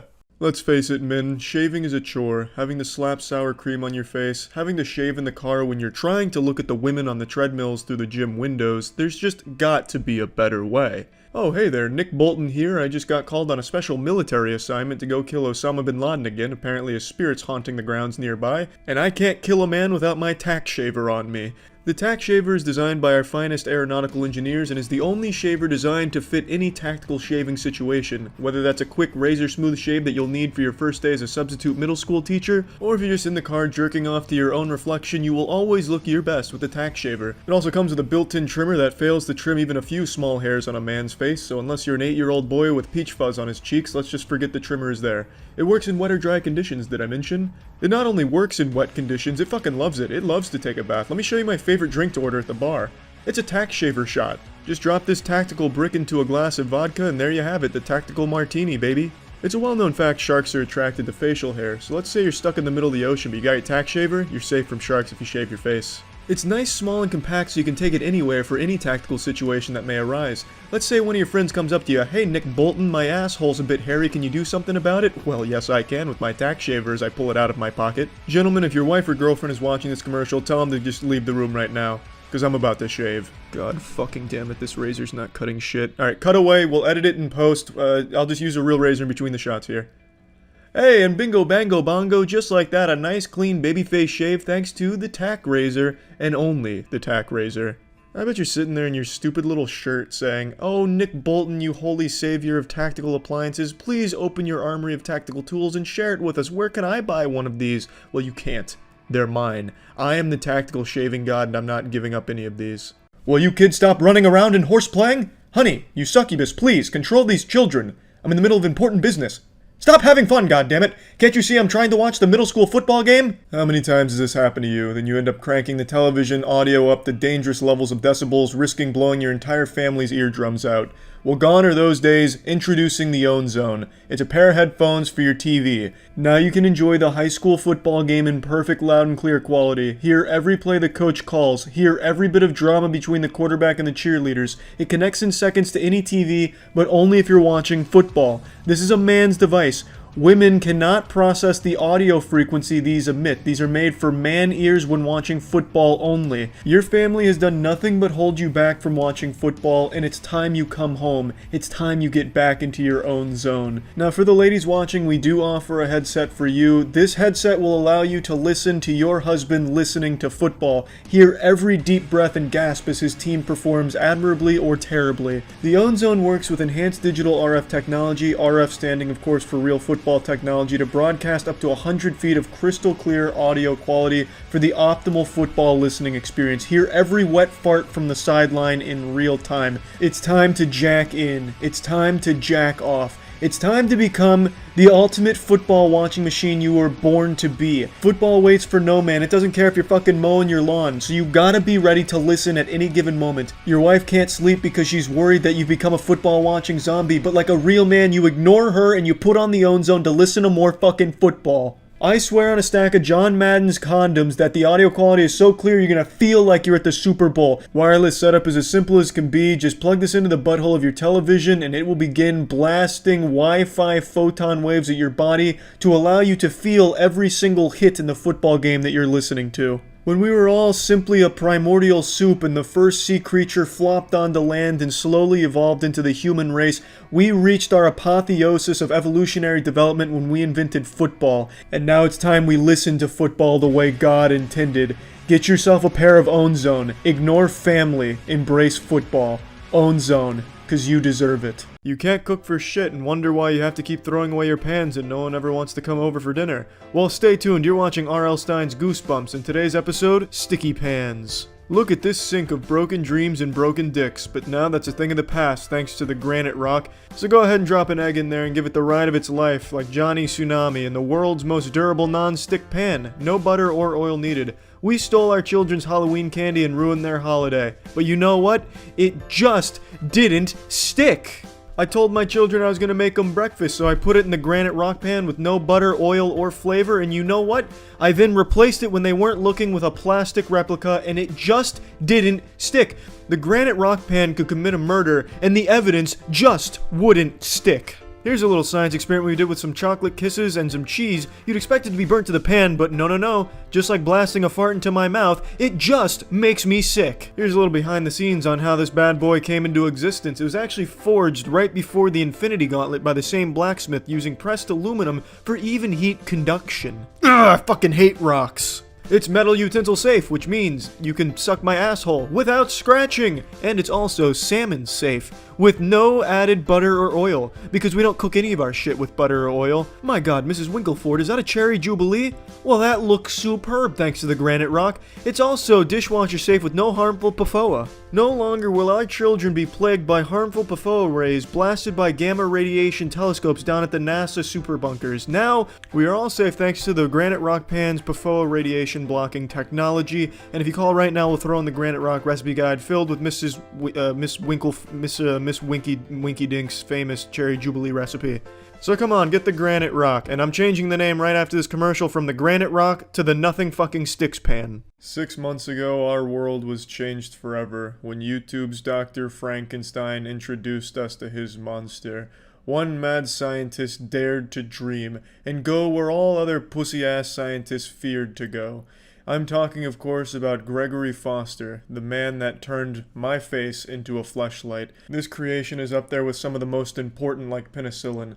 Long have we dreamed of putting our cocks in Charles White's face, and now thanks to Gregory's innovative work, we could face fuck Charles White. But it wasn't perfect. While this was the closest thing we had to proof of God and probably one of the most sacred artifacts this world even has to offer, it wasn't a flawless design. Sticking your wiener in the Charles White face fucker would be like sticking your wiener into a pencil sharpener. It would just rip your whole dick off. It'd come out like looking like a trap from Indiana Jones if you put your dick in this thing's mouth.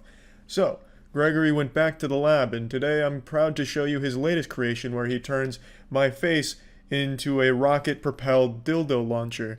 He actually made me a fucking cock-shooting bazooka, and I just wanted to go over all of it with you because it's really cool. Introducing the Moist Critical Dildo Firing RPG, the new innovation in higher-end firearm power. Protect your family today with the new Moist Critical Dildo Firing RPG. The Moist Critical Dildo Firing RPG.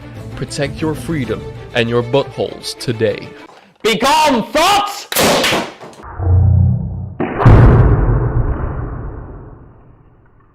This isn't clickbait or an exaggeration. He quite literally turned my face into a working dildo rocket launcher. He's using a controlled explosion inside of a 3D printed apparatus where it just launches the dildo out and causes extraordinary damage. This fucking thing looks like experimental DARPA technology. It looks straight out of Boston Dynamics Laboratories. It looks like a goddamn custom skin in Call of Duty Warzone.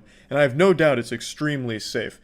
Greg values safety above anything else, and I have absolutely no doubt in my mind this would pass the strict safety protocols and be given a 5-star safety rating. And I saw him firing this potato cannon, and it gave me an idea. I thought, I've taken his face and made it into a fleshlight in the past. Let's take his face and make it into a dildo firing RPG. Sounds like a good idea to me, that. Sounds like a genius idea to me as well. I truly believe this weapon should be in every household in America. It could be the optimal self-defense tool. Just picture this. There's a burglar, he breaks in, but you're posted up on the fireplace, and he's looking down the barrel of Charles White's gullet, and he sees a little cock poking out. He's like, oh my god, it's a fucking dick RPG, I chose the wrong place to rob. So you sit there, fucking locked and loaded, keep the change, you filthy animal, poof, blast him.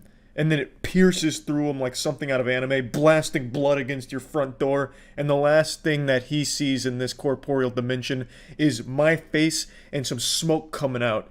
Okay, it's the next morning. Look at the head. It's starting to look like a head now. I just want to say, I really wish I could paint it and make it look like the 3D model that I have on my computer, but it just wouldn't look like that. It would look absolutely garbage if I tried to paint it. It's starting to look like a head. You know, it's got the ears.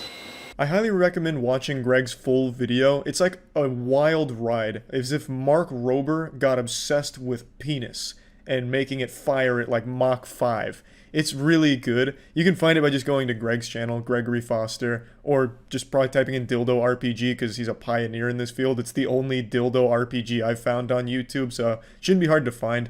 I'm not going to share with you the entire process because I just want to show you what he actually created at the end, but I do recommend getting the entire journey with Greg. Okay everyone, right, we've got it. We've got all like bullet thing. I'm going to put it in there. It's a bit too loose, right, but I can take this off. I'm fucking terrified right now. I'm gonna put it in.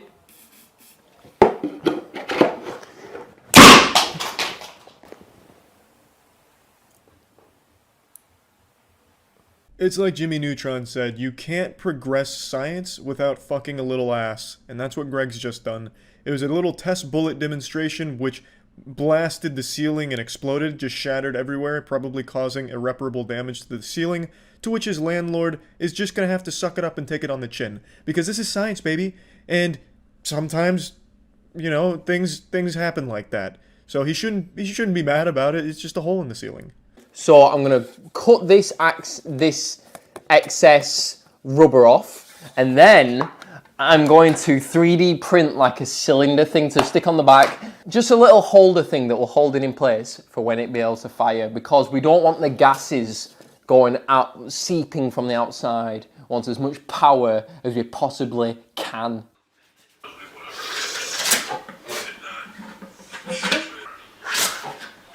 As I'm sure you're all aware, I'm very knowledgeable when it comes to aeronautical dick engineering. I am also extremely familiar with propulsion systems when it comes to rubber penis, and I can kind of fact check his work here and peer review it. His science, right on the money. Formulas, expertly done. The math, calculations, all of it, perfect. He's nailed it.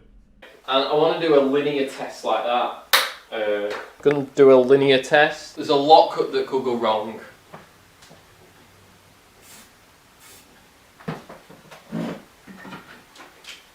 3, 2, 1.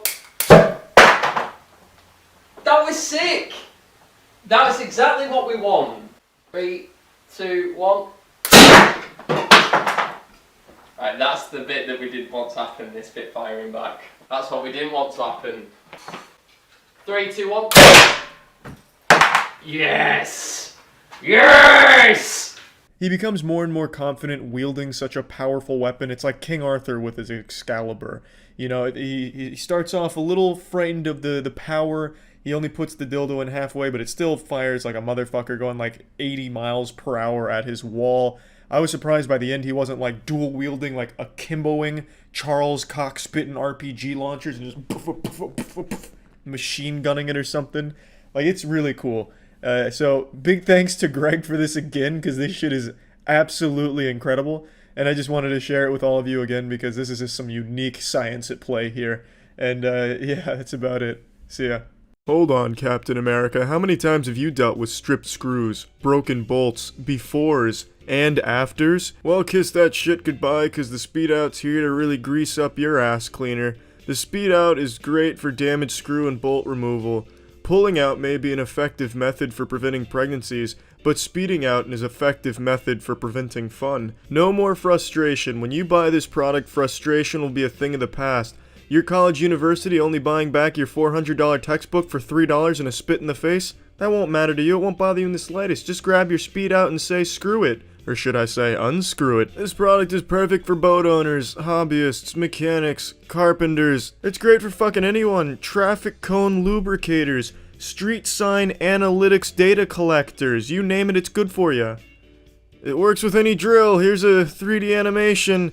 Whoa, look at that. And then you do a flippity switch like a drummer doing a cool move and you're right back in the action. Just like an E3 trailer, this is actual in-game footage. Your lunchbox lock giving you problems? Fucking speed it out. Just say, I'm gone in 60 seconds. I'm speeding out of here. Excuse me, officer, what was the problem? Why did you pull me over? Was I speeding out?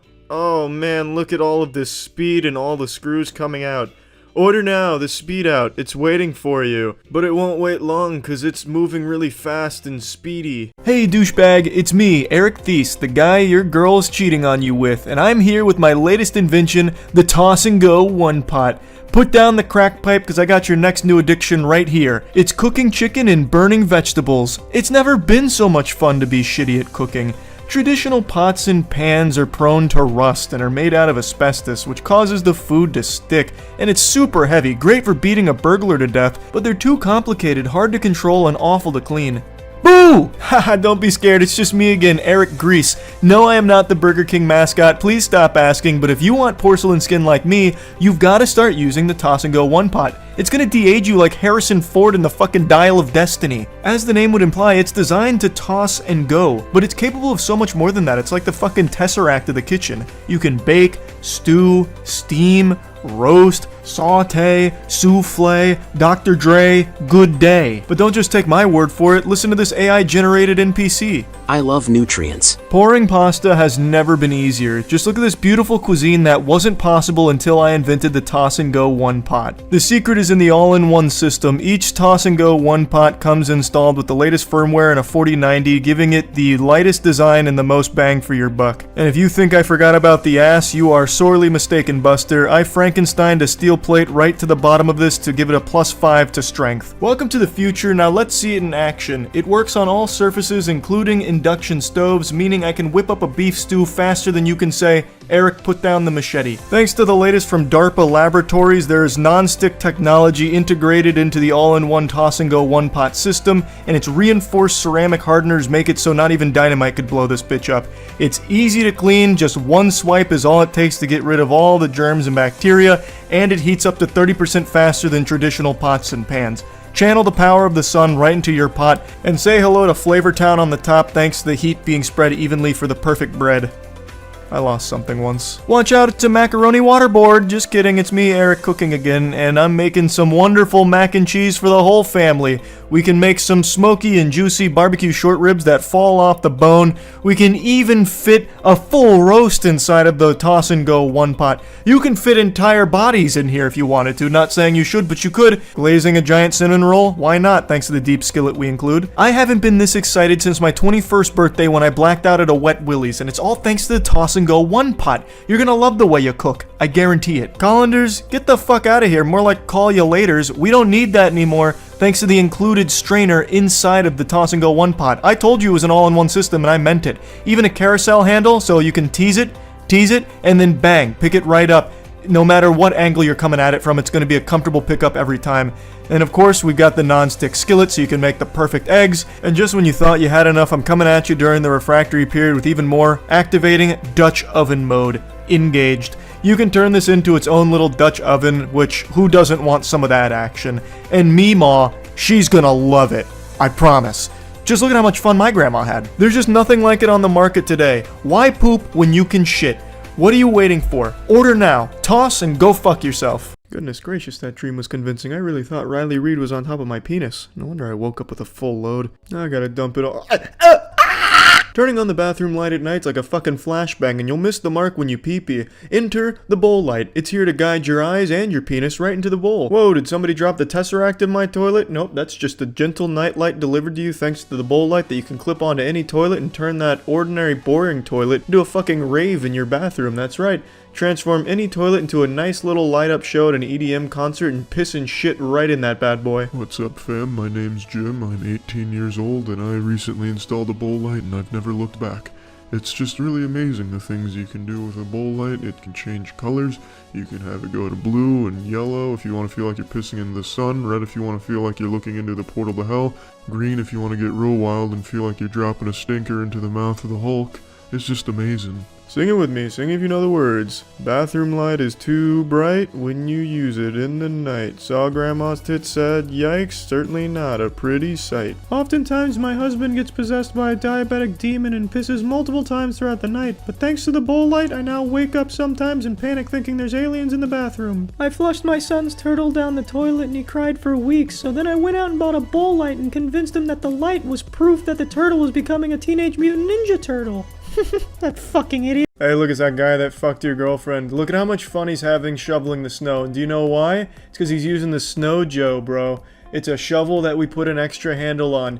It allows you to get optimal leverage on the snow so you can shovel it with ease and have a blast doing it. We've got Cody Ko with the Snow Joe. Look at him go. Toss it at your neighbors, tell him to suck your dick. Look at this miserable piece of shit using a normal shovel without the extra handle. He's probably gonna die from that. But you won't, because you're like a vampire. You're immortal. But instead of sucking blood, you're sucking titties, because girls love the Snow Joe. It'll get you laid and get your driveway clear of all the snow. Fuck the Dinkelbergs. Throw it in their yard. Make them figure out what to do with it. If you have a history of drug addiction, I highly recommend the Snow Joe, because after you get this bad boy, you'll forget all about drugs and become addicted to shoveling snow. Science said it couldn't be done. They said you could never add an extra handle to a shovel, and that's when we plopped our wieners in the centrifuge and said, watch us. I'd never pay for a blowjob, but I would pay for a Snow Joe job. Stop putting fingers in your ass and pay attention. I'm Professor Amos here with the Shock It Clean. Now what does every 12-year-old on Fortnite say about my mother? That's right, she's fast, safe, and easy. All adjectives also used to describe the Shock It Clean. They say one man's trash is another man's shitting in a bathtub, but what about the stovetop? You can also shock that bitch clean. What the fuck is a drip pan? Patio furniture misbehaving? Shock it. Here's a driveway. Here's that driveway being waterboarded. Works in all carpet machines, all 2 of them. Did a burglar break in and throw cocaine in your shower? Well, you already know what time it is. It's time to shock it clean. Furniture, that's for sure. Porcelain, where's your chin? Cabinets, cab tits. But what about upholstery? Shocking. Are you about to come? Well, stop, cause I'm only just getting started. This one product will replace everything you've ever bought. Your Legos, your car, fuck it. Now you got Shock It Clean. Who needs those things? This is better. The Shock It Clean came into existence when Jesus ejaculated into a bottle of Windex and we found the bottle. It was like finding the fucking Holy Grail. I absolutely love Shock It Clean. I tell ya, I'm not even attracted to my sister most days. Now let me ask you a science question. I am a professor after all. What happens when you stick your titties into a toaster and toss it into your bathtub? You get shocked. And you also get clean. Get the shock at clean today. A couple weeks ago, I saw an opportunity to put myself in the history books with a purchase that would define my legacy. This is what I'd always be remembered for. I am now the proud owner of the world's most expensive animal cracker. Animal crackers are a snack that needs no introduction. They're a delectable treat for all ages, and they've been around since the beginning of time. In fact, they often speculate that Eve didn't pluck an apple from the tree of knowledge. She instead plucked an animal cracker from the beautiful cardboard box of Stouffer's. And now I have the most expensive animal cracker ever sold.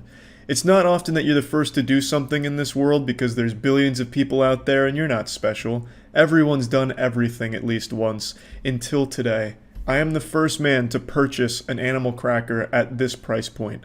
I don't want to spoil anything, so let me just go ahead and show you the grand reveal. Fuck yeah. I'll let you open that bad boy. We've been waiting weeks for this to come in. Oof. There she Get in here, Danny. There she is. Have you seen it yet? I haven't. Oh, this is gonna be pretty... Oh boy. It's in another little No! box. It's like mummified remains, like a fossil. It's like those really dangerous chemicals. You gotta keep them hidden inside a bunch of boxes. No! Where is it?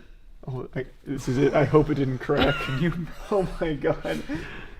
Spoiler alert, I already know what it is. We spent so much compared to what we should have on this. It was $50. Oh my god, I think it cracked. Oh no. Don't tell me that. I think it cracked.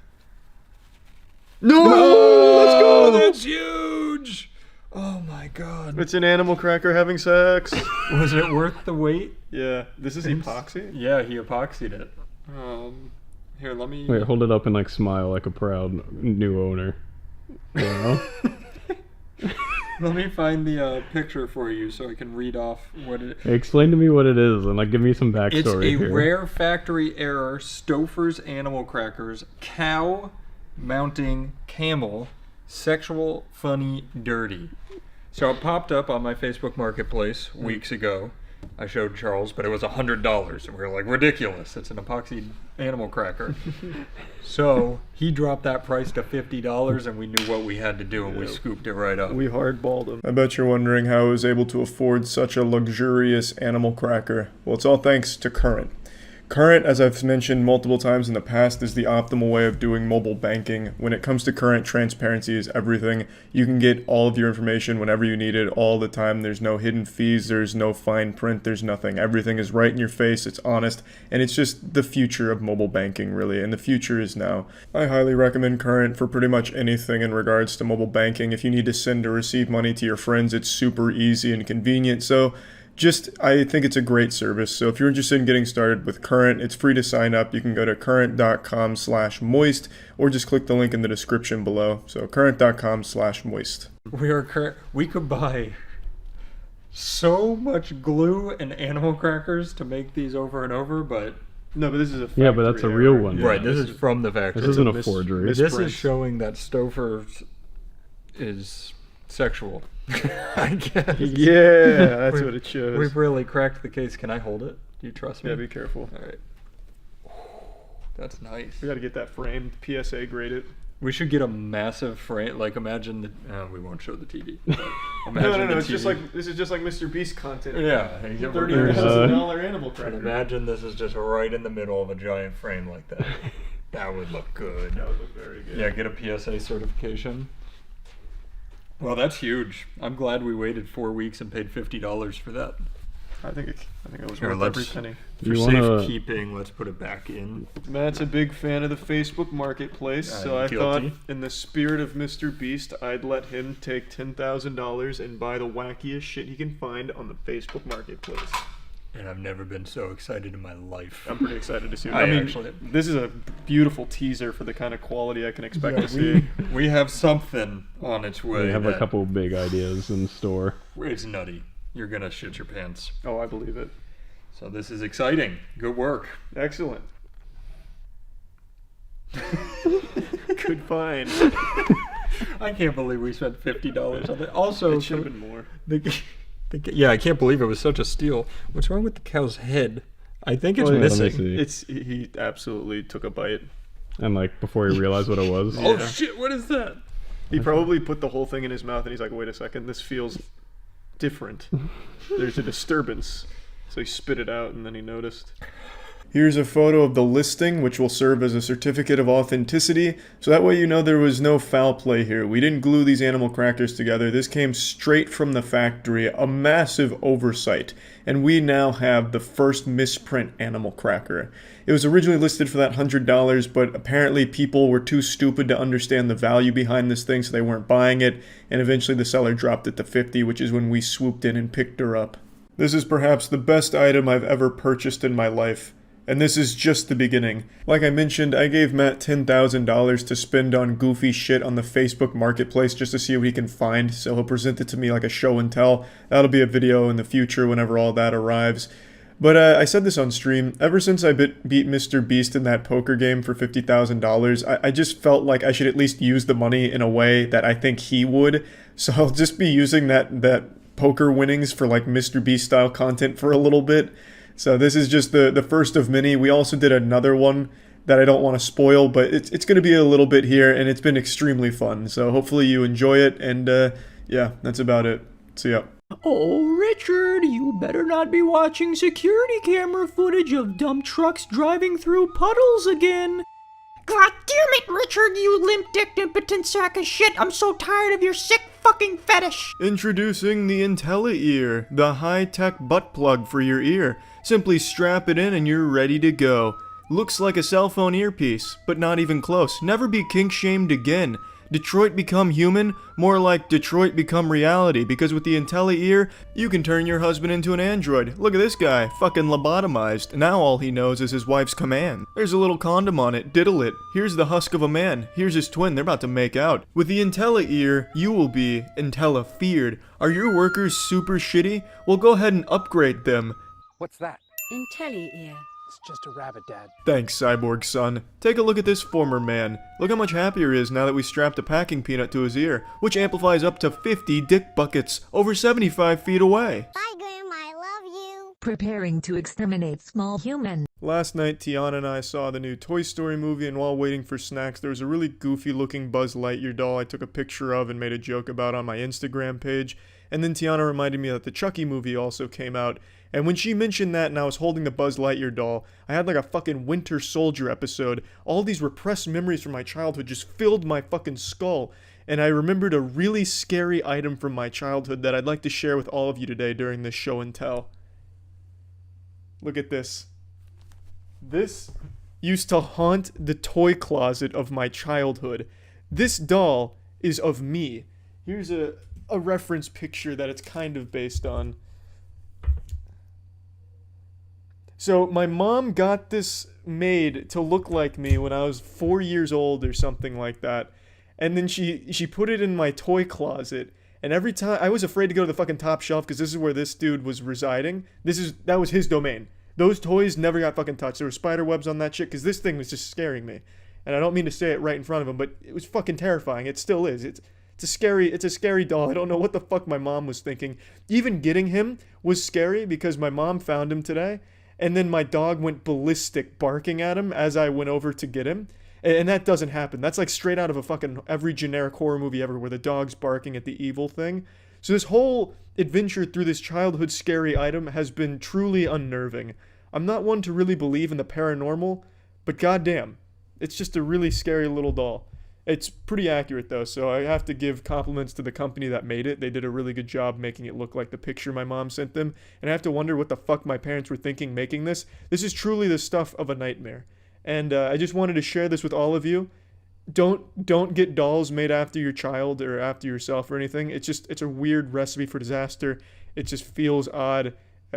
No, there's no winners in that scenario. It's just fucking creepy. Again, I'm not really one to believe in the paranormal and use codename Kids Next Door gadgets to check out haunted places where you have like 2 metal dildos on top of some pipe cleaner that spin around if there's a spirit nearby. I don't really subscribe to that belief idea or anything, but this guy right here makes me want to get some holy water and like rub his nipples with it just to be safe, just to err on the side of caution. It's just a weird, a weird deal. I really don't know why my parents sent for it. I don't know what company was making this. Wouldn't it be quite the fucking plot twist if this was like Apple's first foray into the business world? Instead of computers, they started pumping out like creepy dolls or some shit. I'd really like to know what company made this, but my parents don't remember. I don't know what it is. Honestly, that sounds like the plot to a horror movie. It turns out it was like some wizard in some fucking abandoned cabin in the woods making these dolls or something with some all types of spells and shit. This is the kind of shit you would read about on a creepypasta or like a 4chan board at 3 a.m. and you're like, there's no way that could exist. No parents would ever get a carbon copy of their child as a stuffed doll, a really scary looking stuffed doll. It just wouldn't happen. And then here's proof. I mean, it does happen.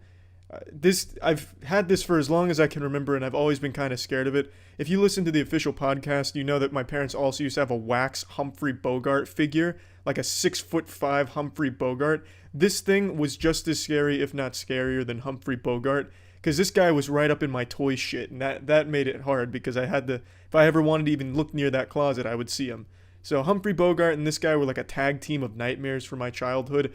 We don't have the Humphrey Bogart wax statue anymore, but if I ever find it in like a dumpster or maybe like a witch's house or something, I'll be sure to show it with all of you and share some stories. But I thought I might as well bring this bad boy out. It's a little early for Halloween, but I hope this hasn't spooked you out too hard. And that's about it.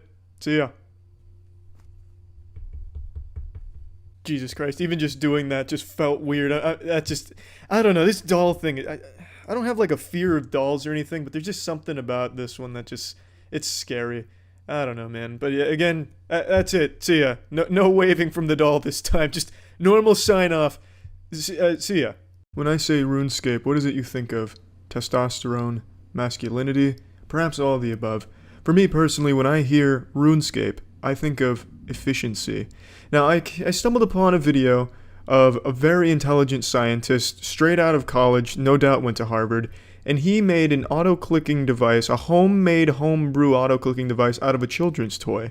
And it inspired me to do something very similar. To the untrained eye, this device may seem to be an ordinary, simple children's toy designed to give toddlers hours upon hours of entertainment. But using the eyes of an advanced engineer, I was able to deduce the true purpose of this contraption, to give an adult hours upon hours of RuneScape XP training. I was able to redesign, repurpose, and re-engineer the toy drill into something holy, something biblical, something Jesus himself smiled about. I transmuted the toy drill into the world's most advanced automaton, the most incredible and intricate auto-clicking device. I am the Frankenstein, and this is my monster. I didn't need state-of-the-art technology to pull off such a legendary feat. I used simple kinesiology tape used by athletes all over the world, and today it was used by a gaming athlete. I used it to hold down the power button, hold down the mouse, and keep everything all steady, so that way it would constantly click the mouse every rotation, getting up to 2 billion clicks per minute. This groundbreaking technological achievement, this medical miracle I was able to create using a toy drill and kinesiology tape extends far beyond RuneScape training. You could use this anywhere in the world. This is a game changer. This may very well solve the climate change problem. All I have to say is you're welcome. Now here's the Iron Man Mark II here, my fucking version 2 of the prototype. If the first version was a raindrop, then this second version is a motherfucking torrential downpour. It is an improvement in every possible measurable regard. You see, what I clearly forgot is that now there's coin pouches when you do the Artie Knight pickpocketing, so it's not as AFK as it used to be. So I needed a way where I could click on the coin pouch and then put it right back in there for the more AFK training. Here, it's very free. It's all very breathable. I can pull the mouse out, I can click on the coin pouch, and then get right back into the grinding action.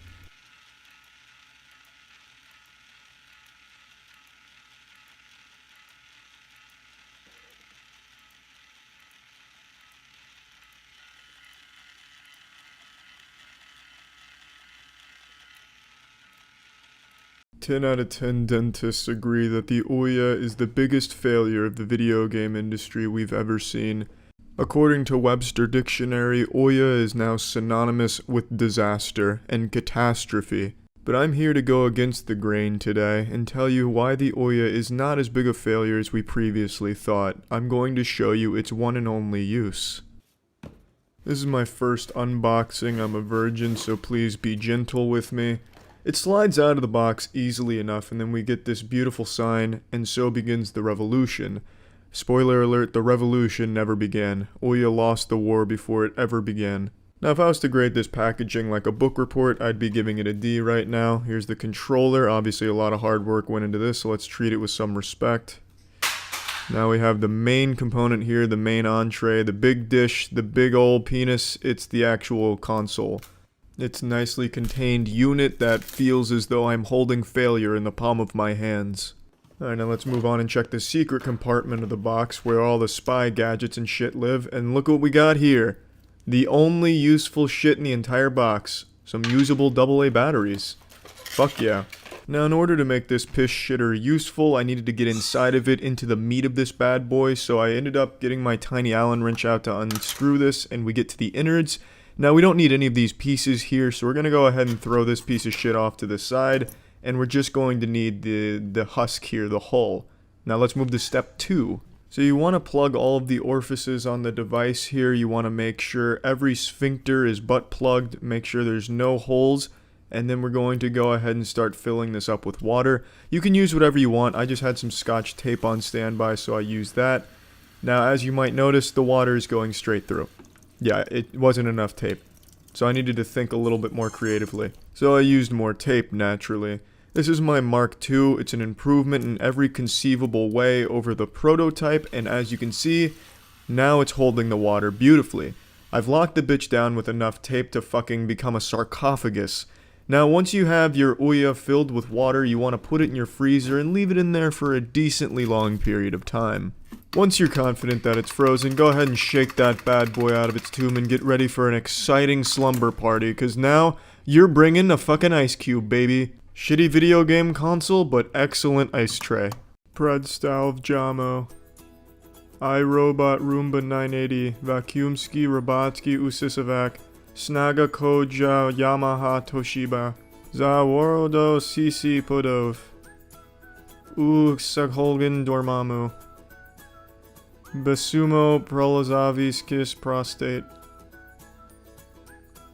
Zahalva Jujus Venezuela Lokalizakakji.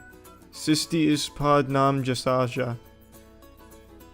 Pronalza Sesi. Magjinsiskvala. Funk Carpet Boost Provokava Unsnaganatnetets Radi Dubinsky Sisoski. Trustapanskaski Prostikats Dubinsky Doper Do Perligi Hurston Sestkama Podiski Skiskins Provolone Te Isisasava Us Suprimnik Povizisi Sistashuskis Bila Kojit Putin Robot Home Uju Holt Zabzit Shirt She's Roomba 980 Dodiri Na Sama Jetted Gumb iRobot Roomba Vacuumski Robotsky UCC Savavac. The following high-definition audio-video content contains HC2K Technolock encoding. Technolock is an imperceivable hypnotic digital video signal that has been subliminally embedded to program the viewers with positive thoughts and affirmations. Info channel. All the time. All the time. I'm Fred Ferner.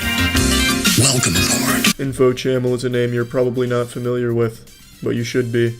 It's the only network that can offer you high-definition, HD quality 4,000 decibels of luminosity volumes that are directly implanted into your neural network in the brain while delivering crisp fallopian frequencies that will not only positively vibrate your spirit but increase your ki and chakra and radiate brilliance that will make you a more positive and better person. I consider the day I found InfoChannel to be my true birth. That is when I really entered existence. In the words of JFK, ask not what your channel can do for you. Ask what you can do for InfoChannel.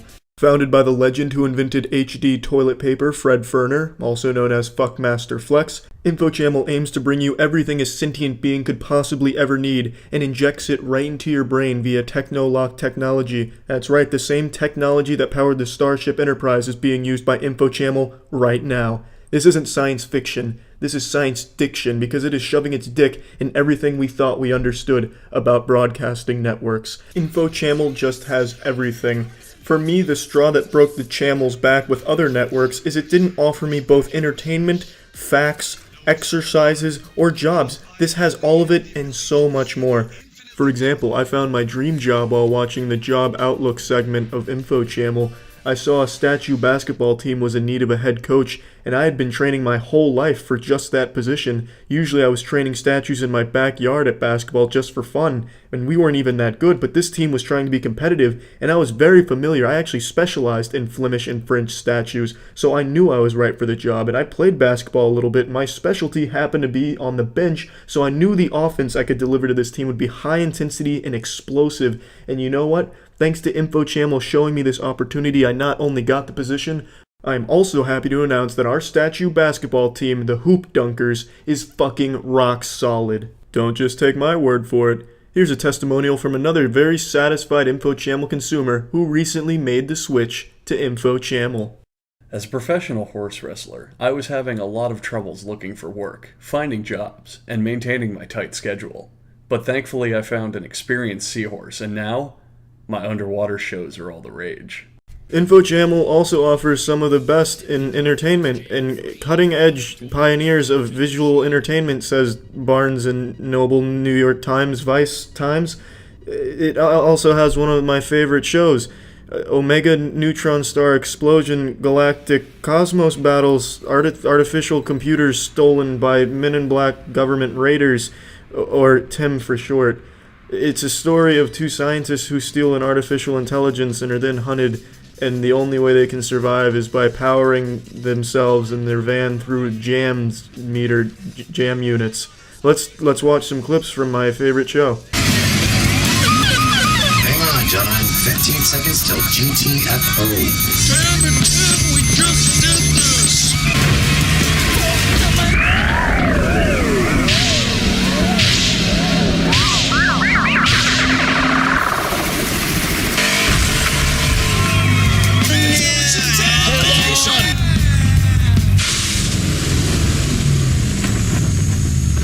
Wow, wasn't that exciting? And to think that InfoChannel beamed that high-quality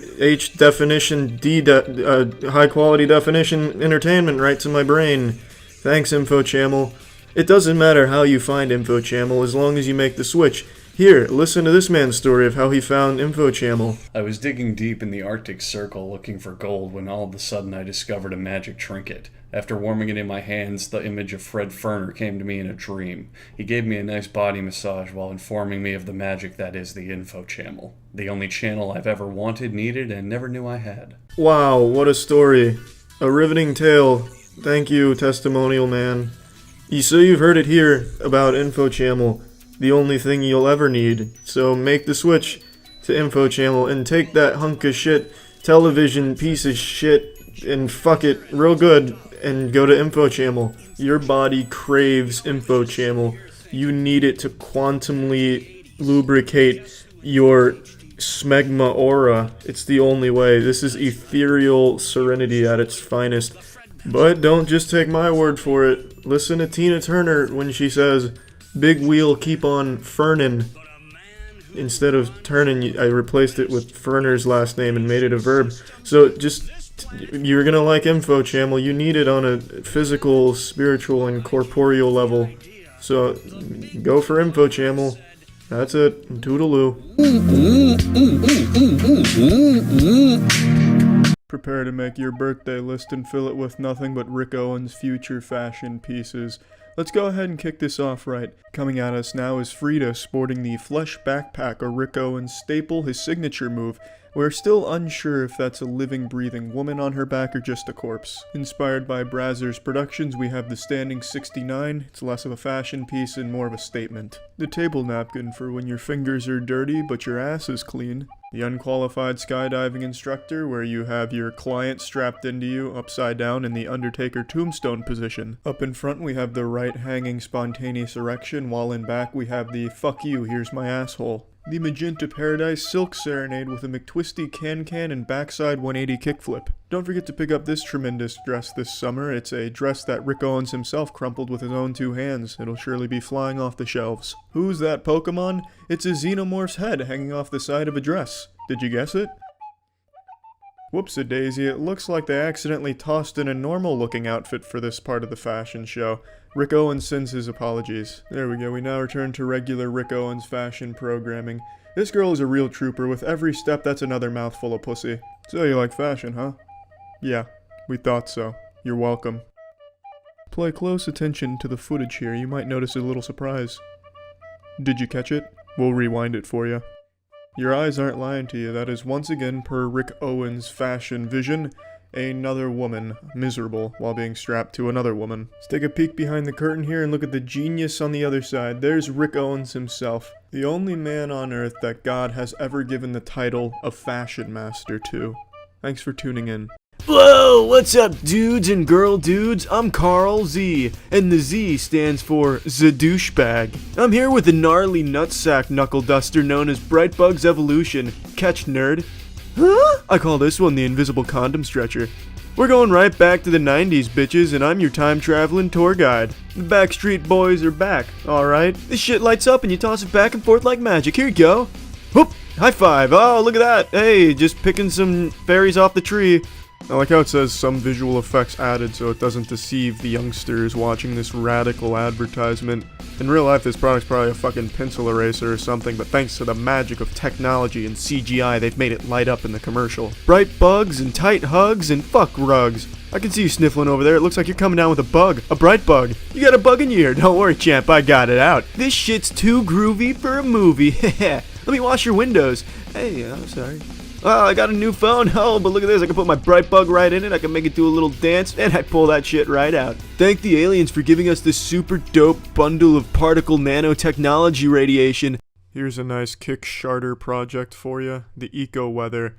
It claims to be able to heat or cool the interior of any vehicle disregarding engine use and can be activated from any mobile device. Boy howdy does that sound amazing. I know it says it disregards engine use, but this is certainly getting my engine revved. This is some shit from the future. Let's go ahead and check out the Kickstarter video.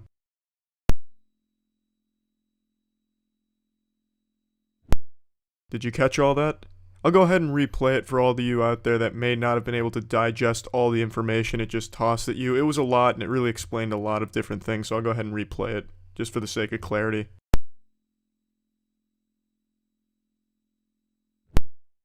And that about sums it up. There you have it. The Eco Weather. Everything you need to know about it. A 4-second video. It looks like a fucking time bomb that you just set in your car. This looks like something Jack Bauer would have been diffusing during the 24 run. This shit doesn't look like it could heat or cool anything. It's basically just a computer fan, a little part of a fire extinguisher, and some spider web. I can't see this doing anything other than being a great weapon to use against a home intruder trying to burgle your ass. You could just toss one of these at them, and if the impact doesn't give them a concussion, it'll at least scare them enough. Holy shit, is that an Eco Weather? My god, this man's too real, I'm out of here. This looks like a toy from a cereal box that no kid would ever want. This looks like a placeholder in a video game, like a stock asset. It looks like a guitar amplifier mixed with dog shit. This is just a horrible project all around. I don't need to go into detail. There's no explanation of the team working on it, their qualifications. It doesn't explain exactly how it's going to accomplish its goal. Shitty Kickstarter, video's 4 seconds. That's it. See ya.